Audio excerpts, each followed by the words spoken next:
वंदे गुरुपरंपरां गुरुब्रह्मा गुरुर्विष्णु गुरुदेवो महेश्वरः गुरुसाक्षात् परब्रह्म तस्मै श्रीगुरवे नमः। नित्यानन्दं परमसुखदं केवलं ज्ञानमूर्तिं विश्वातीतं गगनसदृशं तत्त्वमस्यादिलक्ष्यम् एकं नित्यं विमलमचलं सर्वधी साक्षिभूतं भावातीतं त्रिगुणरहितं सद्गुरुं तं नमामि।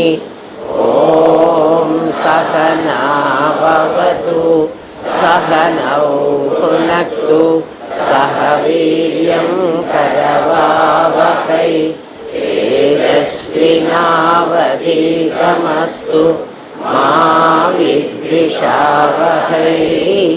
ओम शांति शांति शांति। మీకు నేను నాది తెలిసింది కానీ క్లారిటీ ఇంకా రాలేదని ఎందుకు చెప్తున్నారండి మీరు అంటే, నిన్న నేను ఆ కాన్సెప్ట్ని గురించి మాట్లాడుతున్నప్పుడు 4 సార్లు చెప్పాను. 3 ఉపమానాలతో, హేతువాదం దృష్టాంతంతోనే ఎప్పుడు బ్రహ్మ విద్య తెలియాలి. 3 ఉపమానాలు చెప్పినా మీ ముఖాల్లో నాకు ఎక్కడా కూడా తెలిసినట్టు నాకు తెలియలేదు. ఎందుకంటే పిల్లలందరూ ఆడుకుంటూ ఉంటారు, అందులో సడన్గా ఒకడు నేను టీచర్ అయినాను, నేను డాక్టర్ అయినాను అని వస్తాడు అని చెప్పారు. అంటే వాడు డాక్టర్ కాకుండానే డాక్టర్ అయినా అని అనుకుంటున్నాడు కదా. అంటే ఏమిటి? ఆ డాక్టర్ భావంతో భావితుడైనాడు.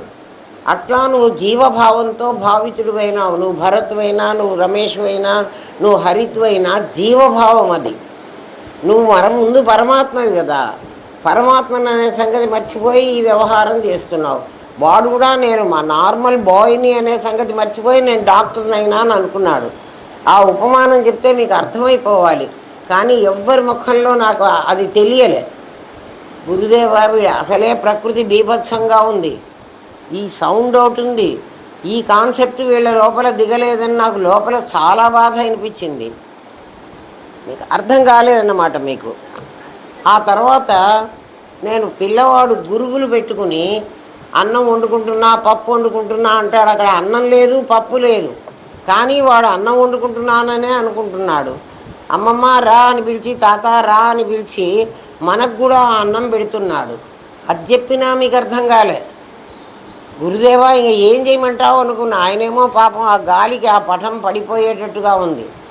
గురువుగారు వెంటనే ఆకేసి పప్పేసి చూపెట్టారు నాకు. అది మీకు అర్థమైంది.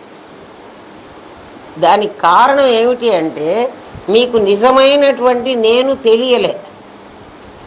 మీ పేపర్లలో అంతా రాశారు కానీ నేను నాది అని రాసేశారు, కానీ నేను నాది మీకు తెలియలే కదా.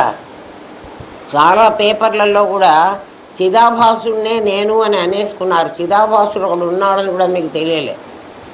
అందుకని ఇంకా కొంచెం క్లారిటీ ఇచ్చి, నిన్న టాపిక్ అయిపోలే, శ్లోకం చెప్పి మీకు చెప్తాను. ఇది ఇప్పుడు మీకు అర్థమైంది కాబట్టి చెప్పచ్చు. అంటే ఇది నిజంగా ఆట నిజంగా వ్యవహారం కాదు. వ్యవహారాన్ని తనలో విమర్చుకున్న తాదాత్మ్యం అంటే అది. డాక్టర్తో తాదాత్మ్యం చెందాడు ఆ అబ్బాయి, టీచర్తో తాదాత్మ్యం చెందాడు ఆ పిల్లవాడు. ఎవరు ఆడేటప్పుడు, లేకపోతే ఇద్దరు కూడా వీళ్ళలాంటి వాళ్ళే కదా. ఆ వీళ్ళలాంటి వాళ్ళే ఇద్దరు అని తెలుసుకోవడం తత్వమసి. తత్వమసి అక్కడ ఒక టీచరు ఒక స్టూడెంటు అని ఇద్దరు లేరు, ఇద్దరు ఒకలాంటి వాళ్ళే. మీకు అర్థమైందా? నిన్నటి కాన్సెప్ట్ అది. ఇద్దరు ఒకలాంటి వాళ్ళే, కానీ ఇప్పుడు మాత్రం వీడు డాక్టర్గా ఉన్నాడు, వాడు పేషెంట్గా ఉన్నాడు. వాడు నిజంగా పేషెంట్ కాదు, వీడు నిజంగా డాక్టర్ కాదు. ఈ సంగతి నీకు తెలిస్తే నువ్వు ఏ కర్మ చేస్తున్నా కూడా కర్మ చేసినట్టు నీకు లేదు. అది దాని తాలూకు పాపమో పుణ్యమో నిన్ను అంటదు. అర్థమైందా? కర్మణ్య అకర్మయ పశ్చేత్ అంటే అది. కర్మ జరగాలి. కర్మ జరగాలి అంటే ఏమిటి? డాక్టర్ ఉండాలి, పేషెంట్ ఉండాలి, పేషెంట్కు రోగం వచ్చినట్టు ఉండాలి, రాలే కదా. డాక్టర్ గారు ఏం చేయాలి? ఇంజెక్షన్ ఇవ్వాలి. ఇంజెక్షన్ కూడా ఇస్తున్నాడు. ఇంజెక్షన్ కాదు. ఈ ప్రపంచంలో జరిగేవన్నీ నువ్వు అట్లా చూడగలిగితే ఇవి నిజమని చూస్తున్నావు. నువ్వు అర్థమైందా? నువ్వు నిజమని చూస్తున్నావు. ఇప్పుడు మనకే అప్లై చేసుకుందాం. ఆ కాన్సెప్ట్ మీకు బ్రెయిన్లో పడింది కాబట్టి ఇప్పుడు మనకు అప్లై చేసుకోండి. మనం అందరం మనుషులుగా ఒకటే కదా. కళ్ళు, ముక్కులు, కాళ్ళు, చెవులు అన్నీ. నాకు ఎక్స్ట్రా 2 కొమ్ములు రాలే. నాకు బ్రహ్మ విద్య తెలుసు కదా అని నాకు 2 కొమ్ములు ఎక్స్ట్రా రాలే. మనం ఇద్దరం ఒకటే కదా. కానీ ఇప్పుడు నేనేం చేశాను? అక్కడి నుంచి నేను నడిచి వచ్చే వరకు నేను మీరు ఒకటే. ఇక్కడికి వచ్చిన తర్వాత ఏమైందంటే నేను లెక్చర్ ఇచ్చేదాన్ని, మీరు పాఠం వినేవాళ్ళు. నేను చెప్పేవాడిని, మీరు వినేవాళ్ళు కదా. నేను చెప్తున్నాను, మీరు వింటున్నారు. ఎవరు వింటున్నారు అంటే ఈ దేహం పాఠం చెప్తోంది, ఆ దేహం వింటున్నది. వినడం, చెప్పడం అనేటువంటి క్రియ జరుగుతోంది. అది నాదిక, నేనుగా మనిద్దరం ఒకటి. నాదిగా మనిద్దరం వేరు. నాది నేను తాదాత్మ్యం పొందినటువంటి శరీరం. అర్థమైందా? అందుకని ఇదంతా నాటకంగా చూడాలంటే నేను అది అని నాకు తెలియాలి. నేను చెప్తున్నది కూడా వాడికేనని తెలియాలి. అప్పుడు ఇద్దరు లేరు.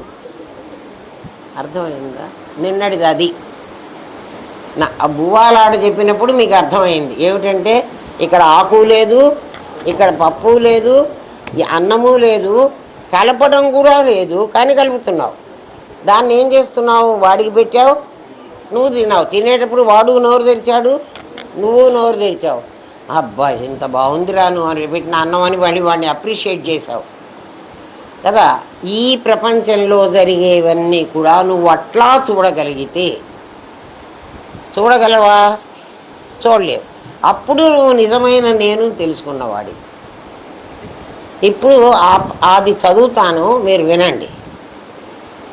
భగవద్గీతలో మీరు ఇంటికి వెళ్ళినా భగవద్గీత చూసుకోండి. ఇదేమిటి? కర్మణ్యకర్మయ పశ్యేత్ కదా నిన్న మీకు చెప్పింది.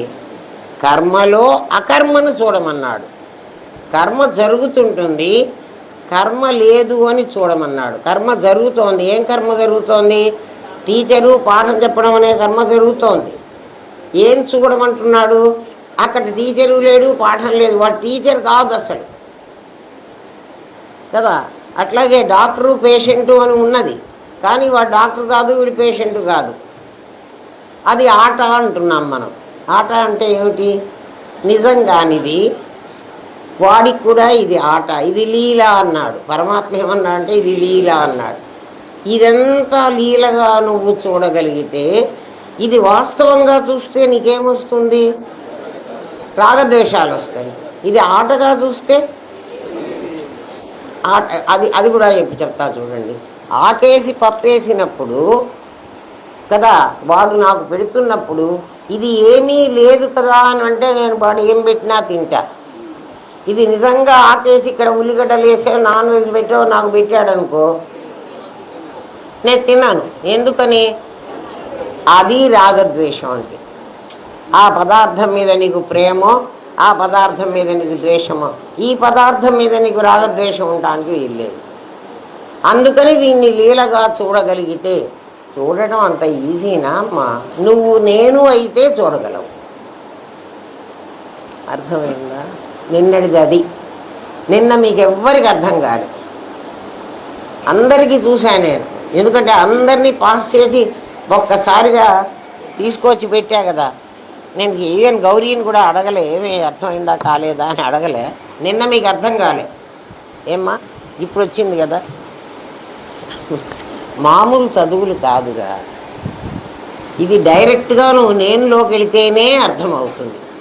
ఎవరికి వాళ్ళు వెళ్ళామనుకుంటున్నారు. ఏదో ఒక్కసారి మాసరప్పుడు మీకు ఏదో జరిగి ఉంటుంది కదా, మాసర తిన్న ఎక్స్పీరియన్స్, అదే ఇప్పటికి కూడా కంటిన్యూ అవుతోంది.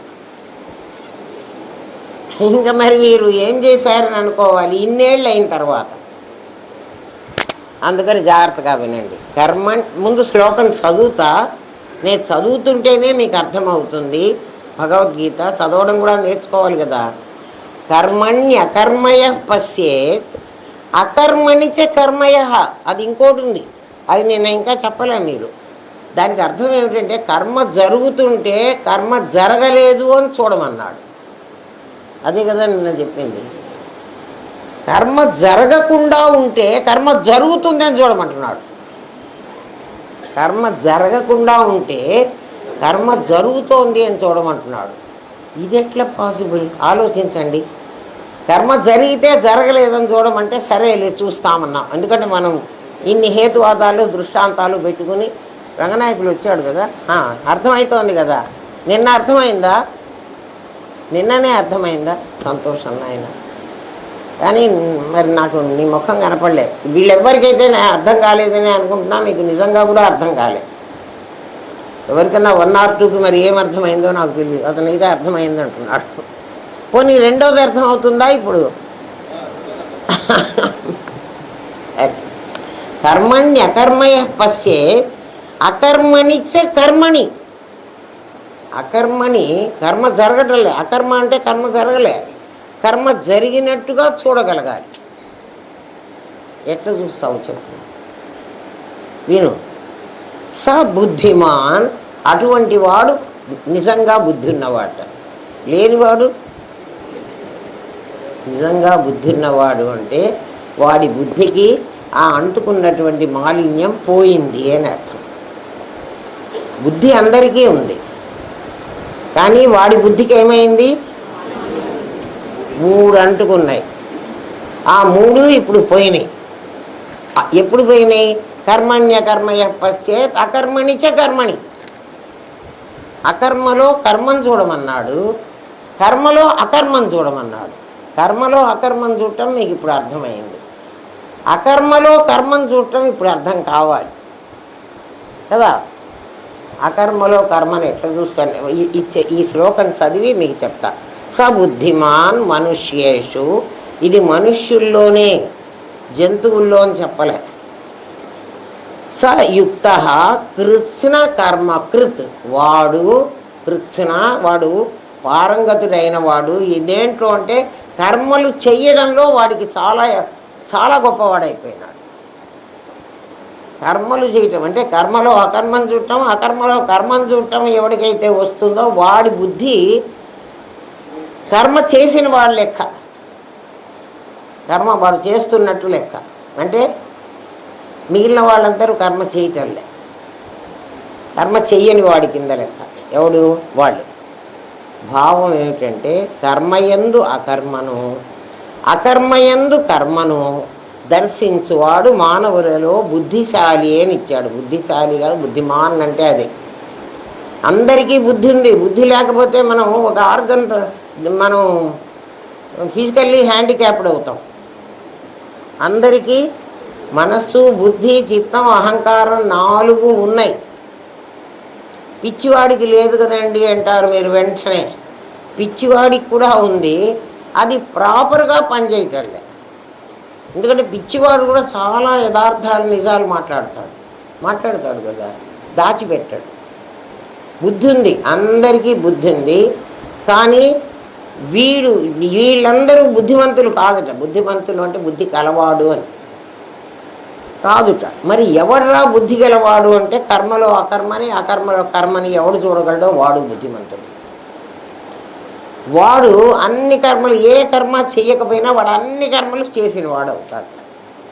సయుక్త కృత్స్న కర్మ కృత్, వాడు ఏ పని చెయ్యట, కానీ అన్ని పనులు వాడే చేసిన వాడు అవుతాడు, పరమాత్మరాగా. అది తెలిసినవాడు. నిన్న మీరందరూ నాకు అది తెలుసు అని రాశారు. అంటే నేను నాది నాకు తెలుసు, నేను నాదిని కాదు అని కదా. నేనునే అన్నప్పుడు నీకు ఇది తెలియాలి, ఇప్పుడు ఇవాల్టి నుంచి మీ లక్ష్యం ఇది ఉండాలి. ఏది ఉండాలి? కర్మలో అకర్మని చేయటం, అకర్మలో కర్మ. ఇప్పుడు అర్థమైందా? భగవద్గీతలో లక్ష్యాన్ని ఇక్కడ సూచించాడు. ఇది ఎయిమ్. ఈ ఎయిమ్తో నువ్వు చదువుకోవాలి. మనం డిగ్రీ కాలేజీలో చేరగానే నువ్వు బీఎస్సీనా బీఏనా అని అడుగుతారు చూడండి. అంటే ఏంటి? నేను సైన్స్ చదవడం నా ఎయిమ్, నేను ఆర్ట్స్ చదవడం నా ఎయిమ్. అట్లా భగవద్గీత నువ్వు వేదాంత విద్యను అభ్యసించడానికి నాను నేను విడదీసుకున్నావు. అంతవరకు 10th క్లాస్. ఇప్పుడు నువ్వేం చేయాలంటే నువ్వు ఈ పని చేయాలి. భగవద్గీతలో నిన్ను గురించి చెప్పడంలో 4వ అధ్యాయంలో 18వ శ్లోకంలో నీ ఎయిమ్ చూపిస్తున్నాడు. ఏం చెయ్యాలి? దానికోసం నువ్వు సాధన చేసుకోమంటున్నాడు. సాధన ఎందుకు చెయ్యాలి అంటే దీనికోసం నువ్వు సాధన చేసుకో. ఇది దృష్టిలో పెట్టుకుని సాధన చెయ్యి. కర్మ జరుగుతున్నా కూడా మీకు కర్మ జరుగుతుంటే అకర్మను చూడటం అర్థమైంది. అకర్మలో కర్మను ఎట్లా చూడాలో తెలియలే. అకర్మ చెప్తా వినండి. మీరు ధ్యానం చేయటానికి కూర్చున్నారు. ధ్యానానికి కూర్చున్నవాడు సాధారణంగా మిగిలినవన్నీ వదిలేసుకొని దేవుడి గదిలోనో లేక పీట వేసుకోనో లేకపోతే ఒక జింక చర్మం వేసుకోనో కూర్చుంటాడు కదా. అంటే ఇప్పుడు నేను ధ్యానం చెయ్యాలి అని కూర్చుంటున్నాడు. ధ్యానం అంటే ఏం చేస్తున్నావంటే ధ్యాత, ధ్యానం, ధ్యేయం 3 కలిసి ఒకటి కావాలి అని. అదే కదా నీ ధ్యానం. ధ్యానం అంటే ధ్యానం చేసే నేను అనేవాడిని తెలియకుండా పోవాలి. ఎవడు ధ్యానం చేస్తున్నాడో వాడు అంటే ఈ దేహ స్పృహ నీకుండవు, దేహాభిమానే గళితే. నేను అనేవాడిని ధ్యానం చేస్తున్నా. నా ఎయిమ్ ఏమిటి? నా ఎయిమ్ నేను పరమాత్మను చేరాలి కదా. నా ఎయిమ్ ఏమిటంటే జీవుడు జగత్తు లేకుండా పోవాలి. అంతే కదా. జీవ జగత్తు లేకపోతే ఉన్నది పరమాత్మ. ఇప్పుడు నాకు ఎవరు కనపడుతున్నారు? జీవుడుగా నేనున్నాను, జగత్తు నాకు కనపడుతోంది. ఈ 2 లేకుండా పోవాలి. అంటే ఈ 2 లేకుండా ఎవరు కనపడాలి? పరమాత్మే కనపడాలి. దానికోసం నా బ్రిడ్జి ఏమిటి? ధ్యానం అనేటువంటి బ్రిడ్జి. మీరు బాగా అర్థం చేసుకోండి. జీవుడు ఇక్కడున్నాడు. ఏమ్మా? జీవుడు ఇక్కడున్నాడు, దేవుడు ఇక్కడున్నాడు. నువ్వు అనుకుంటున్నావు నువ్వు జీవుడివి కదా. ఇక్కడ నువ్వు చేరాల్సింది దేవుడు. నువ్వు దేవుడు కావాలని కదా పోతున్నావు. అంటే ఇక్కడి నుంచి ఈ బ్రిడ్జి వెళ్ళాలంటే ఇక్కడ ఒక బ్రిడ్జి ఉండాలి. ఈ బ్రిడ్జి ధ్యానం. ధ్యాత, ధ్యానం, ధ్యేయం కదా. ధ్యేయం అయిపోతే ఇంకా వీళ్ళిద్దరు లేరు. ఎట్లా లేరు అంటే నేను ఇక్కడి నుంచి ఈ బ్రిడ్జి ఎక్కక ముందు నేను ఈ ఊళ్ళో ఉన్నా. గోదావరి యువతల ఒడ్డు కొవ్వూరు అనుకుంటా. మధ్యలో గోదావరి వస్తుంది, అవతల ఇంకేదో స్టేషన్ వస్తుంది, ఒక స్టేషన్ మధ్యలో ఆ బ్రిడ్జ్ ఉంటుంది. ఏమ్మా ఇక్కడ ఉన్నప్పుడు నువ్వు నాకు గుర్తు లేదా? ఆ ఊరి పేరు గుర్తు రాలే. మరి ఒడ్డు కొవ్వూరు ఉంటుంది. ఈ ఒడ్డు మరి సంథింగ్ ఏం ఊరు? గోదావరికి ఇటు ఒక ఊరు అటు ఒక ఊరు ఉందిరా. ఎవరన్నా అక్కడ వాళ్ళు ఉంటే వాళ్ళు లేరేమో. పోండి, మీకు అర్థమయ్యేది చెప్తా ఉండండి. ఏం చెప్పండిరా? తుంగభద్ర. ఇక్కడ తుంగభద్రకు అవతల ఏముంది? అవతల తుంగభద్ర అడ్డం ఉండాలి. అవతల ఒడ్డు ఒకటి అవతల ఒడ్డు ఒకటి అనుకో. పోన్లే, మీరు ఏదైనా మీరు గుర్తు చేసుకోండి. నేను బ్రిడ్జి ఎక్కక ముందు ఈ చోట్లో ఉన్నాను రా. నేను జీవుణ్ణి. బ్రిడ్జి ఎక్కడం తర్వాత నేను జీవుణ్ణే. ఎందుకంటే నేను ఎక్కడి నుంచి వస్తున్నాను? బ్రిడ్జి దాటాలి కదా. అందుకని ధ్యానానికి కూర్చున్నా. బ్రిడ్జి దాటుతున్నా. ఇక్కడికి వచ్చేసా. ఇక్కడికి వచ్చేసిన తర్వాత ఈ ఊరి వాడిని అయిపోయినా కానీ ఈ ఊరి వాడిని కాదు కదా. ఇంకా అప్పుడు ఈ ఊరు లేదు, ఈ బ్రిడ్జి లేదు. ఇక్కడికి అయిపోయినా కాబట్టి నేను ఇక్కడి వాడిని. ఇక్కడ అయినాను అని లేదు, నేను ఇక్కడ చేరిపోయినా. నీకేం చెప్తున్నాడు? ముందు నువ్వు ఇదేరా, మధ్యలో నువ్వు ఇది కాదనుకున్నావు, కాదనుకుని ఈ బ్రిడ్జ్ చేసావు. ఆ చోట్లో ఈ చోట్లో కూడా నేనే ఉన్నాను అంటాడు పరమాత్మ. నీకు అర్థం కాలేదులే. ఎట్టు చెయ్యను రా నేను. చేయమని. ఈ టేబుల్ ఉంది కదరా, ఈ టేబుల్ మొత్తం ఒకటే కదా. ఈ టేబుల్ ఇక్కడి నుంచి ఇక్కడ ఉన్నప్పుడు నేనేమనుకున్నానంటే ఈ ఊరి వాణ్ణి అనుకున్నా. పుసులూరా ఏదో అన్నాడుగా వీడు, ఆ ఊరి వాణ్ణి. పుల్లూరు, రాయలసీమ. కానీ మధ్యలో బ్రిడ్జి లేదు కదా. బ్రిడ్జ్ ఉందా? ఆహా తుంగభద్ర బ్రిడ్జ్ దాటుతూనే పుల్లూరు వస్తుంది. ఫోన్లే మీరు గుర్తు చేసుకోండి, ఫోన్లే అట్లాగే అనుకోండి. తెలంగాణ అని ఆంధ్ర అని నువ్వు రాయలసీమన పేర్లు పెట్టుకున్నావు. ఆంధ్ర తెలంగాణ అని, తెలంగాణ రాయలసీమ కాదు. సరే ఫోన్లే. చూడండి, మీరు కాస్త జ్ఞాపకం పెట్టుకోండి, చెప్తా. మీరు ఇప్పుడు ఆంధ్రాలో ఉన్నారు. బ్రిడ్జి దాటక ముందు ఆంధ్రాలో ఉన్న నేల, అక్కడున్న నేల, ఆ తుంగభద్ర నది కింద ఉన్న నేలగా ఇదంతా ఒకటి. ఇది ఆంధ్ర అని నువ్వు అనుకున్నావు, ఇది తెలంగాణ అని నువ్వే అనుకుంటున్నావు. కానీ నువ్వు ఈ చోటు నుంచి ఆ చోటుకి వెళ్ళినప్పుడు ఈ రెండు చోట్లు ఒకటే, భూమిగా ఒకటే. వాటికి పేర్లు మార్చుకున్నారు కానీ నిజంగా ఇది ఆంధ్ర భూమి అని, ఇది తెలంగాణ భూమి అని ఏమన్నా మార్పు ఉందా? మార్పు లేదు కదా. ఇది ఒక స్టేటు, ఇది ఒక స్టేట్ అని. నేలగా అంతా ఒకటే. నువ్వు ఇక్కడికి పోయిన తర్వాత ఇక్కడ ఏ నేల మీద నుంచుని నువ్వు ఆంధ్ర అనుకుంటున్నావో, అక్కడ ఆ నేల మీద కూర్చుని తెలంగాణ అనుకుంటున్నావో, ఆ తెలంగాణ ఈ ఆంధ్ర ఈ బ్రిడ్జి తీసేస్తే అది ఇది ఒకటే కదా. అర్థమైందా? ఏమ్మా భూమిగా, ఏమ్మా అర్థమైందిటే.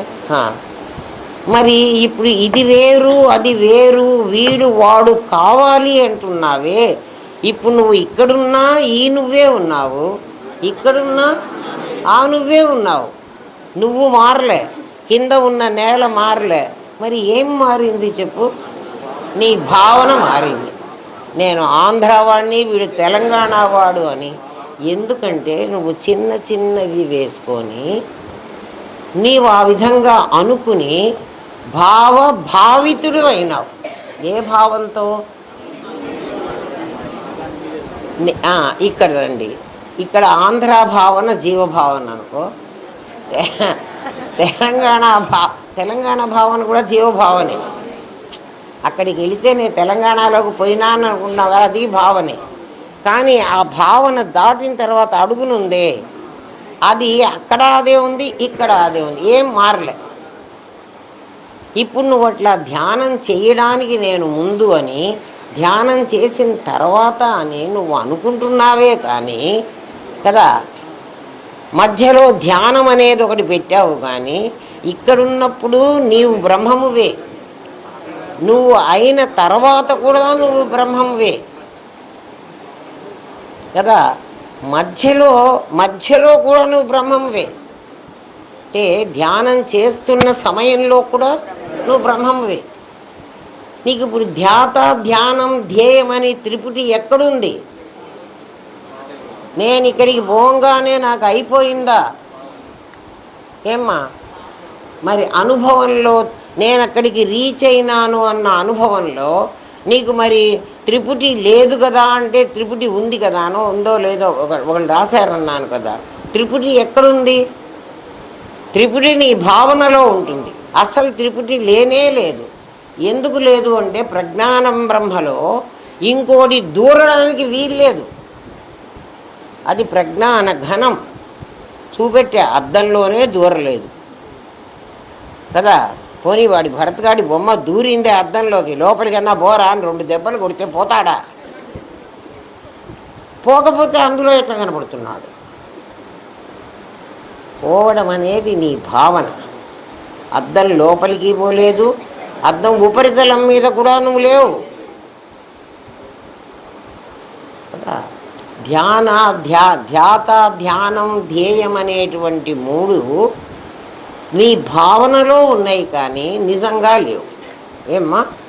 కాబట్టి కర్మలో అకర్మ జరుగుతోంది.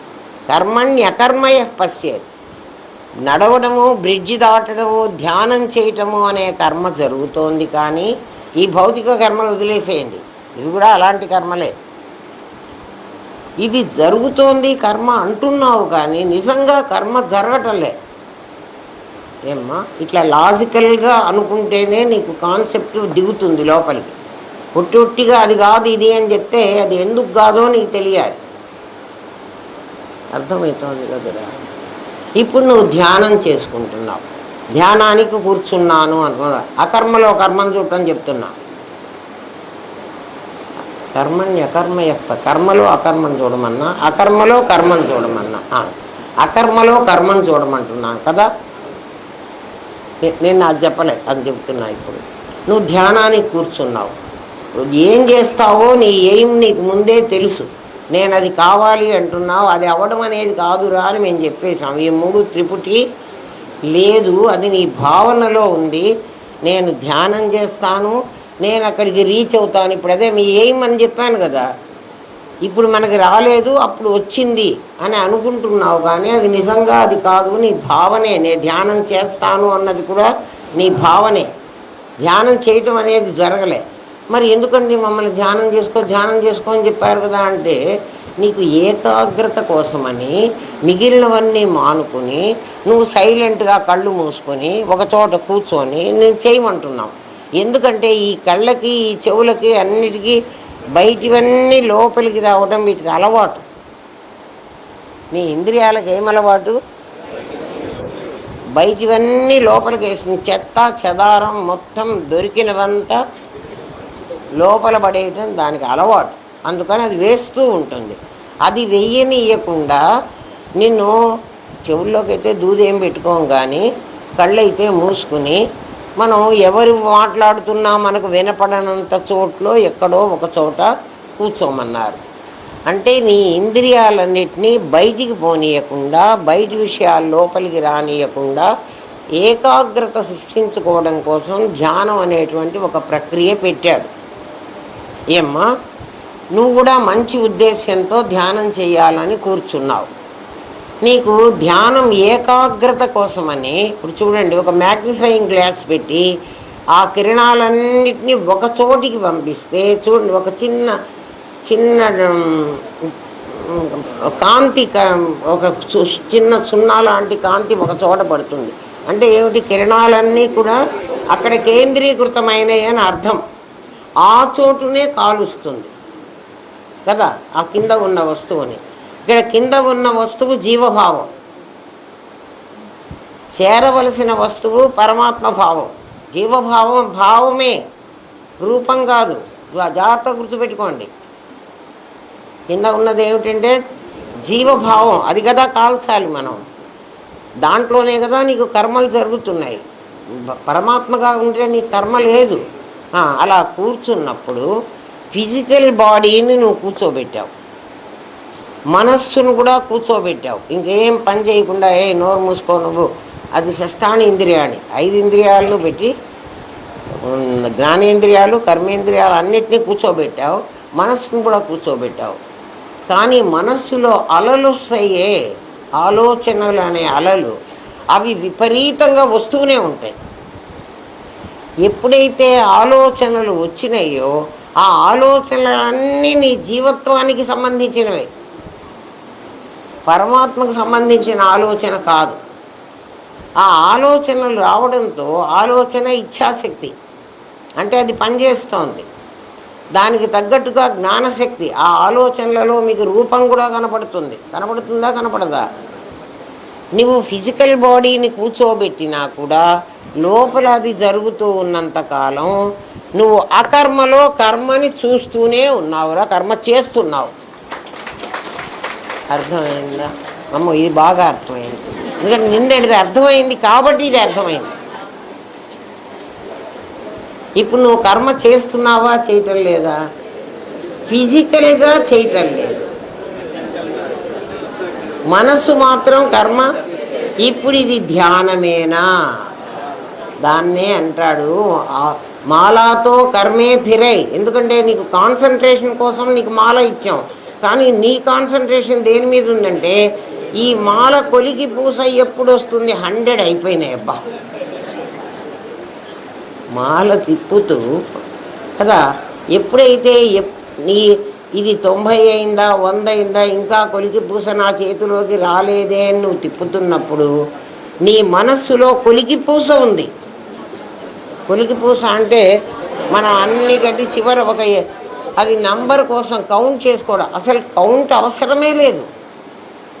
నేను ఎంత జపం చెయ్యాలి, ఇప్పుడు మన వాళ్ళు చెప్తూ ఉంటారు మీ పిల్లవాడికి ఏదో శాంతి జరిగిందమ్మా, గురుగ్రహానికి ఇన్ని వేలు జపం చేయాలి, వాడికి ఇన్ని వేలు చేయాలి, ఆ పురోహితుడికి మనం డబ్బులు ఇచ్చి నాయన ఇన్ని వేలు చేయమని చెప్తున్నాం, వాడు అన్ని వేలు ఏం చెయ్యడు, చేశానని నీకు పెడతాడు. నువ్వు చేసుకోలేవు కాబట్టి నువ్వు చెయ్యవు, డబ్బులు ఉన్నాయి కదా అందుకని వాడిని చేయమన్నా, నువ్వు చెయ్యవు కదా. అన్నీ చేయించామండి శాంతులు, ఏం చేయించాలి. కొలికి పూస మీద నీ మనస్సు ఉన్నంత వరకు కర్మ అంటే ఏమిట్రా, ఇంద్రియాలు చేసే పనే. షష్ఠాని ఇంద్రియం పనిచేస్తున్నప్పుడు మన ఇంద్రియాలు ఈ ఇంద్రియాలు పనిచేయాలా, ఇవి కూడా చేస్తున్నాయి. ధ్యానం చేస్తున్నావు కదా, ధ్యానం చేస్తుంటే నోటితో ఏం చేసావు, అహం బ్రహ్మాస్మి అంటూనే ఉన్నావు. మరి మనసుతో నాలుగు కూడా కదులుతోంది, అది కర్మ కాదా, నువ్వు అకర్మ అనుకుంటున్నావు. కాబట్టి అకర్మణిచ కర్మణి, కర్మణ్య అకర్మయ పశ్యేత్. ఇదేమో ఈ ప్రపంచంలో జరుగుతున్న పనులు, ఇది నీ లోపల జరుగుతున్న పనులు. ఇది నువ్వు చేస్తున్న పనులు, ఇది కూడా నువ్వు చేస్తున్న పనులే, అందుకనే కర్మలు. మరి నన్ను ఏం చేయమంటారంటే కర్మ జరుగుతున్నా కూడా నువ్వు ఆ కర్మను చూడగలిగితే ఏమ్మా, అకర్మ కూడా కర్మేను అని చూడగలిగితే అప్పుడు నాకేం తెలుస్తుందంటే జీవుడు అనేవాడు కర్మ ఒక్క క్షణం కూడా జాతు తిష్టన్ అకర్మ ఏమిటే అది ఒక క్షణమపి, ఒక క్షణం కూడా నువ్వు కర్మ చెయ్యకుండా ఉండలేవు అని చెప్పాడు.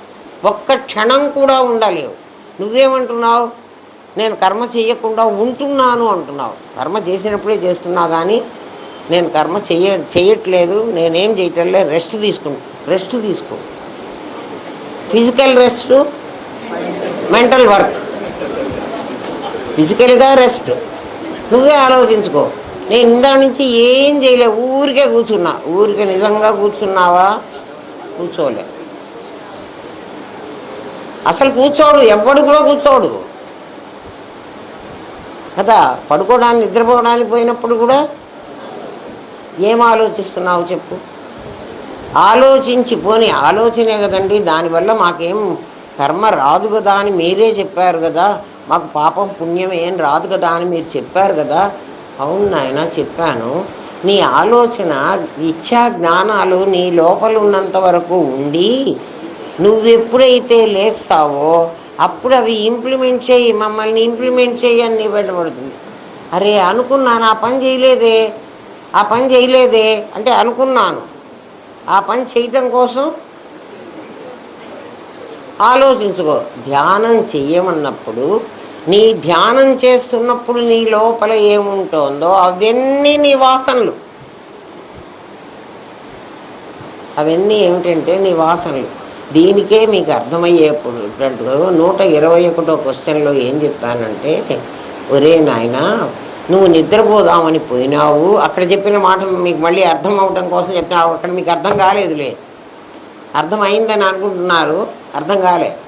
అక్కడ ఏం చెప్పానంటే నువ్వు నిద్రపోయినానని అనుకుంటున్నావు కదా, ఏం పని చేయటం లేదు. నీ మనస్సు ఏం చేసింది, నిద్రపోవడం అంటే అసలు మీకు చెప్తా వినండి. ఇంద్రియ జ్ఞానాన్నంతా మనస్సు లాక్కొని మీరు ఇంకేం పని చేయక్కర్లే, పొద్దున్నుంచి పని చేశారు, అలసిపోయినారు, మీరందరు రండి అని ఇది బాగా వినండి. అనాథ పిల్లలందరినీ చేర్చుకుని ఒక లీడర్ ఉంటాడు సినిమాలో నిజంగా కూడా అట్లాంటి వాళ్ళు ఉన్నారో లేదో మనకు తెలియదు కానీ అటువంటి వాడు ఒకడు ఉంటాడు. వాడు అందరి చేత బిచ్చం ఎత్తుకొని రమ్మని పంపిస్తాడు. వాళ్ళందరూ బిచ్చం తీసుకొస్తారు. ఆఖరిలో వీడికి ఇస్తారు మొత్తం తీసుకెళ్ళి దాచిపెట్టుకుని వాళ్ళకి ఇంత తినటానికి ఇంత తిండి పడేస్తాడు. అవునా కాదా? అట్లా ఈ మనస్సు ఏం చేస్తుందంటే జాగ్రత్త అవస్థలో మన ఇంద్రియాలన్నిటినీ బయటికి పంపించింది. అన్ని కన్నుని చూసింది తెమ్మంది, చెవి అదే కంటితో చేసిన పాపం, చెవితో చేసిన పాపం, ముక్కుతో చేసిన పాపం కదా, నోటితో చేసిన పాపం, అన్నీ ఈ కర్మలన్నీ జాగ్రత్త అవస్థలో ఈ ఇంద్రియాలన్నీ బిచ్చగాళ్ళు వీళ్ళు, అనాథబచ్చాలు. అనాథబచ్చాలంటే వీళ్ళకేం లేదు. ఇది లోపల మొత్తం ఇంద్రియ జ్ఞానం అంతా ఇట్లా లాక్కుంటుంది. కావాలంటే మీరు ప్రయత్నించండి, నిద్రపోయేటప్పుడు ఏం జరుగుతుందో చూడండి. ఇదే సాధన. సాధన అంటే ఎక్కడో లేదు. అమ్మ ఆనందధామంలో పాఠం వినిపోతున్నామండి, మాకెందుకో ఆత్మ తెలియలే, మీ కాడ మేము 40 ఏళ్ల కిందట తీసుకున్నాం, మీ కాడ నా కాడ ఏదో తీసుకున్నారు, వాళ్ళకి నేను ఏదో ఇచ్చాను, నేనేమి ఇయ్యలే. నేను చెప్పింది మీకు అర్థమైతే అర్థమవుతుంది, అర్థం కాకపోతే వెళ్ళిపోతారు, ఏం నష్టం లేదు కదా. ఆ ఇంద్రియ జ్ఞానం అంతా తీసుకెళ్ళి ఇవి తెచ్చిన కర్మలు, ఇవి తెచ్చిన వాసనలు, కళ్ళతో చూసిన దృశ్యాలు, చెవితో విన్నటువంటి అవి కూడా దృశ్యం క్రియేట్ చేసుకోగలదు. అవన్నీ తీసుకెళ్ళి చిత్తసాగరంలో దాచిపెడుతుంది. చిత్తసాగరము అని ఎందుకన్నామంటే అది ఒక పెద్ద ఎన్నిటినైనా లోపల దాచుకోగలదు. మన చిన్నప్పటి నుంచి ఎన్ని సంఘటనలు జరిగినాయో జ్ఞాపకం చేసుకోండి, వస్తాయా రావా? అవన్నీ దాచిపెట్టుకుంటుంది. ఈ 5గురిని నిద్రపుచ్చుతుంది. ఎందుకంటే రేపు మళ్ళీ వీళ్ళు భిక్షానికి బయలుదేరాలి. అవునరా, జరుగుతున్నదే, జరుగుతున్న పనే అది. అందుకని వీళ్ళందరినీ బయట పడుకోబెట్టేస్తుంది. వీళ్ళెవ్వరు పని చేయరు, వీళ్ళందరి పని తను చేస్తుంది. అది ఎట్లా చేస్తుందండి అంటే దానికి మెటీరియల్ ఎక్కడుందంటే ఈ లోపల చిత్తసాగరంలో తెచ్చుకుంటుంది. తనొక్కటి లేచి స్వప్నం అది ఆ చిత్తసాగరంలోకి వెళ్ళి కొన్ని వస్తువులు తెచ్చుకుంటుంది. ఆ వస్తువులు తెచ్చుకుని మనకు కళగా ప్రజెంట్ చేస్తోంది. కళలో నీలాంటి వాడిని ఒకరిని సృష్టిస్తోంది. నీకు కావలసినటువంటి నువ్వు ప్రయాణం చేస్తున్నావంటే ఒక రోడ్డు, ఒక వెహికల్, ఒక చెట్టు, రోడ్, ఇక్కడ ఏం చూసిందో అదే, ఈ దృశ్యాలే కదా. అవన్నీ పెట్టుకుని నీలాంటి వాడిని సృష్టించిందే, వాడి కళ్ళు కనపడతాయి కదా. నిజంగా ఈ కళ్ళేమేని? అందుకని కళలో ఇక్కడి దృశ్యాలు కనపడవు, కళలో దృశ్యాలే కనపడతాయి. అంటే ఏమిటి? మనస్సే కళ్ళ పని చేస్తోంది, అది నడుస్తుంది, కళ్ళలో నడుస్తుంది, మనస్సే కాళ్ళ పని చేస్తోంది కదా. దొంగవాడు వచ్చాడేమో, నన్ను గొంతు బిసుకుతాడేమో అనుకుంటోంది. అంటే ఏమిటి? మనస్సు పని కూడా చేస్తోంది. ఈ మనస్సు అన్ని పనులు చేస్తుంది. దానికి మెటీరియల్ ఎక్కడ తెచ్చుకుంది అంటే ఇక్కడ తెచ్చుకుంది. ఈ సంగతి మీకు 121లో చెప్పాను. అక్కడ ఎట్లా చెప్పానంటే మీకు అర్థం అవ్వడం కోసం. ఆ రోజు మన ఇంటికి ఎవరైనా చుట్టాలు వస్తే అమ్మ వంట చేయడానికి వంటింట్లోకి వెళ్ళి ఒక్కొక్క డబ్బాలో నుంచి ఇవి తీసుకొని అవన్నీ పోసుకొని వంట చేస్తుంది అని. ఇది ఉపమానం మాత్రమే. దాన్ని దీంట్లో పెట్టారు. నన్ను ఏం చేయమంటారు అంటే మీకు అర్థమైందనుకోనా, అర్థం కాలేదనుకోనా? అర్థమైతే ఏం చేయాలి? మీ భాషలో మీరు అది మాట్లాడాలి. నేను చెప్పింది నాకు రాయడం కాదు, తెలిసిందా? అది ఇంప్లిమెంట్ చేసుకోవాలి. అరే నేను ధ్యానం చేస్తుంటే ఏం చేస్తున్నాను, ఇవన్నీ నాకు గుర్తుకొస్తున్నాయి కదా, ఈ గుర్తుకు ఎందుకు వస్తున్నాయి, ఎక్కడి నుంచి తెస్తున్నాయి, నా లోపల చిత్తసాగర్లోంచి తెస్తున్నాయి, తెచ్చి అవి ఊరుకుంటున్నాయా, నేను ఎందుకు వచ్చి ఇక్కడ కూర్చున్నాను, ధ్యానం చేయడం కోసమే కదా కూర్చున్నాను. నన్ను ధ్యానం చెయ్యకుండా అవేం చేస్తున్నాయి? నేను జీవుడు కాదు, నేను బ్రహ్మము అని తెలుసుకోవడం కోసం కూర్చున్న ధ్యానం అది. కానీ అది నన్ను ఏం చేసింది? నువ్వు జీవుడివేనని నేను కూర్చున్నంతసేపు ఆలోచించేటట్టు చేసింది. అంతటితో అయిపోయిందా? ధ్యానం చేసి లేచిన తర్వాత ఇందా నుంచి ఎట్లాగో ధ్యానం చేసుకున్నావా? గంట ధ్యానం చేశావు. గంట సేపు ఏం చేశావు అంటే ప్లాన్ వేసుకున్నావు కూర్చొని. రే నేను చెప్తున్నది నిజమా అబద్ధమా చెప్పండి రా. ప్రతి ఒక్కళ్ళు ధ్యానాలు చేశారు కదా, విపశ్యనకు కూడా పోయినారు, అక్కడ కూడా ఇదే చేశారు. ఎందుకంటే ఏం చేస్తున్నామని కూడా తెలియదు మనకి. ఎందుకంటే మీరు ఇవాళ ఇట్లా కఠినంగా మాట్లాడుతున్నారు అంటే 10th క్లాస్ పాస్ అయినాక నాయన ఇంటర్మీడియట్ కాలేజీలో ఇట్లాగే ఉంటుంది.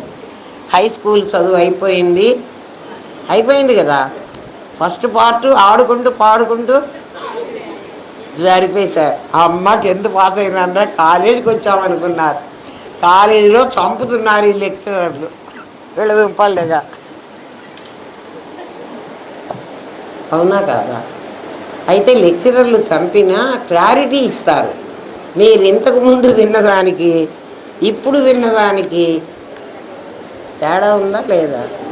ఉంటుంది.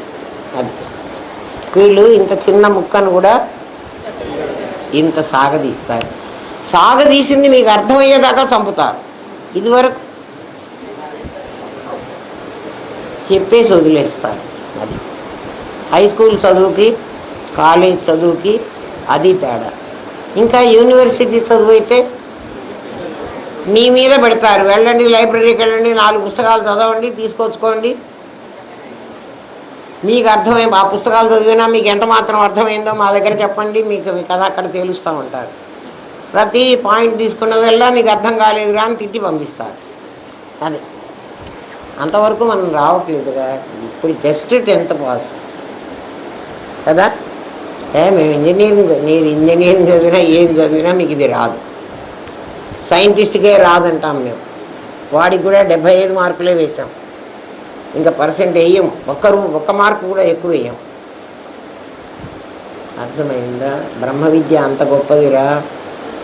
అందుకని కర్మణ్యకర్మయ పశ్చేత్, కర్మలో అకర్మను చూడు, కర్మ జరుగుతున్నప్పుడు అకర్మను చూడు. ఇది సాధన. ఏ పని చేస్తున్నా ఇందులో అకర్మ ఏమిటి అని చూడు. కర్మ నిజంగా కాదు అని తెలుసుకోవడమే అకర్మ. అది నిజమైన కర్మ కాదు, ఆ జరుగుతున్నదంతా అబద్ధం. నిజంగా అన్నం వండటంలే, అక్కడ పప్పు లేదు కూర లేదు, కానీ పప్పు కూర ఉన్నట్టుగా భావిస్తున్నాడు. అక్కడ వాడు టీచరే కాదు, వాడు పాఠం చెబుతున్నట్టు భావిస్తున్నాడు. అట్లా ఉండాలి. ఇక్కడ ఏ పని జరిగినా అది నీ సాధన. నేను కూర్చొని ధ్యానం చేయటం లేదు, నువ్వు ధ్యానమే చేస్తావో ఏం చేస్తావో నాకు అక్కర్లేదు.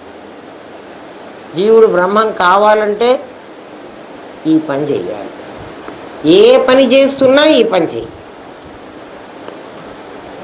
ఏమ్మా 4వ అధ్యాయంలో 18వ శ్లోకం గుర్తుపెట్టుకోండి. అది మీరేం చెయ్యాలో పరమాత్మ ఇందులో నిర్ణయించాడు. ఆ దృష్టితోనే మీరు ఇప్పటి నుంచి బయలుదేరండి.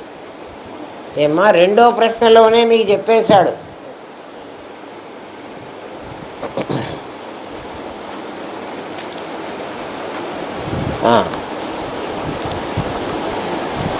ఏమ్మా ఇది కాకపోతే నువ్వు సూయిసైడ్ బాంబర్ అవుతావు అన్నాడు.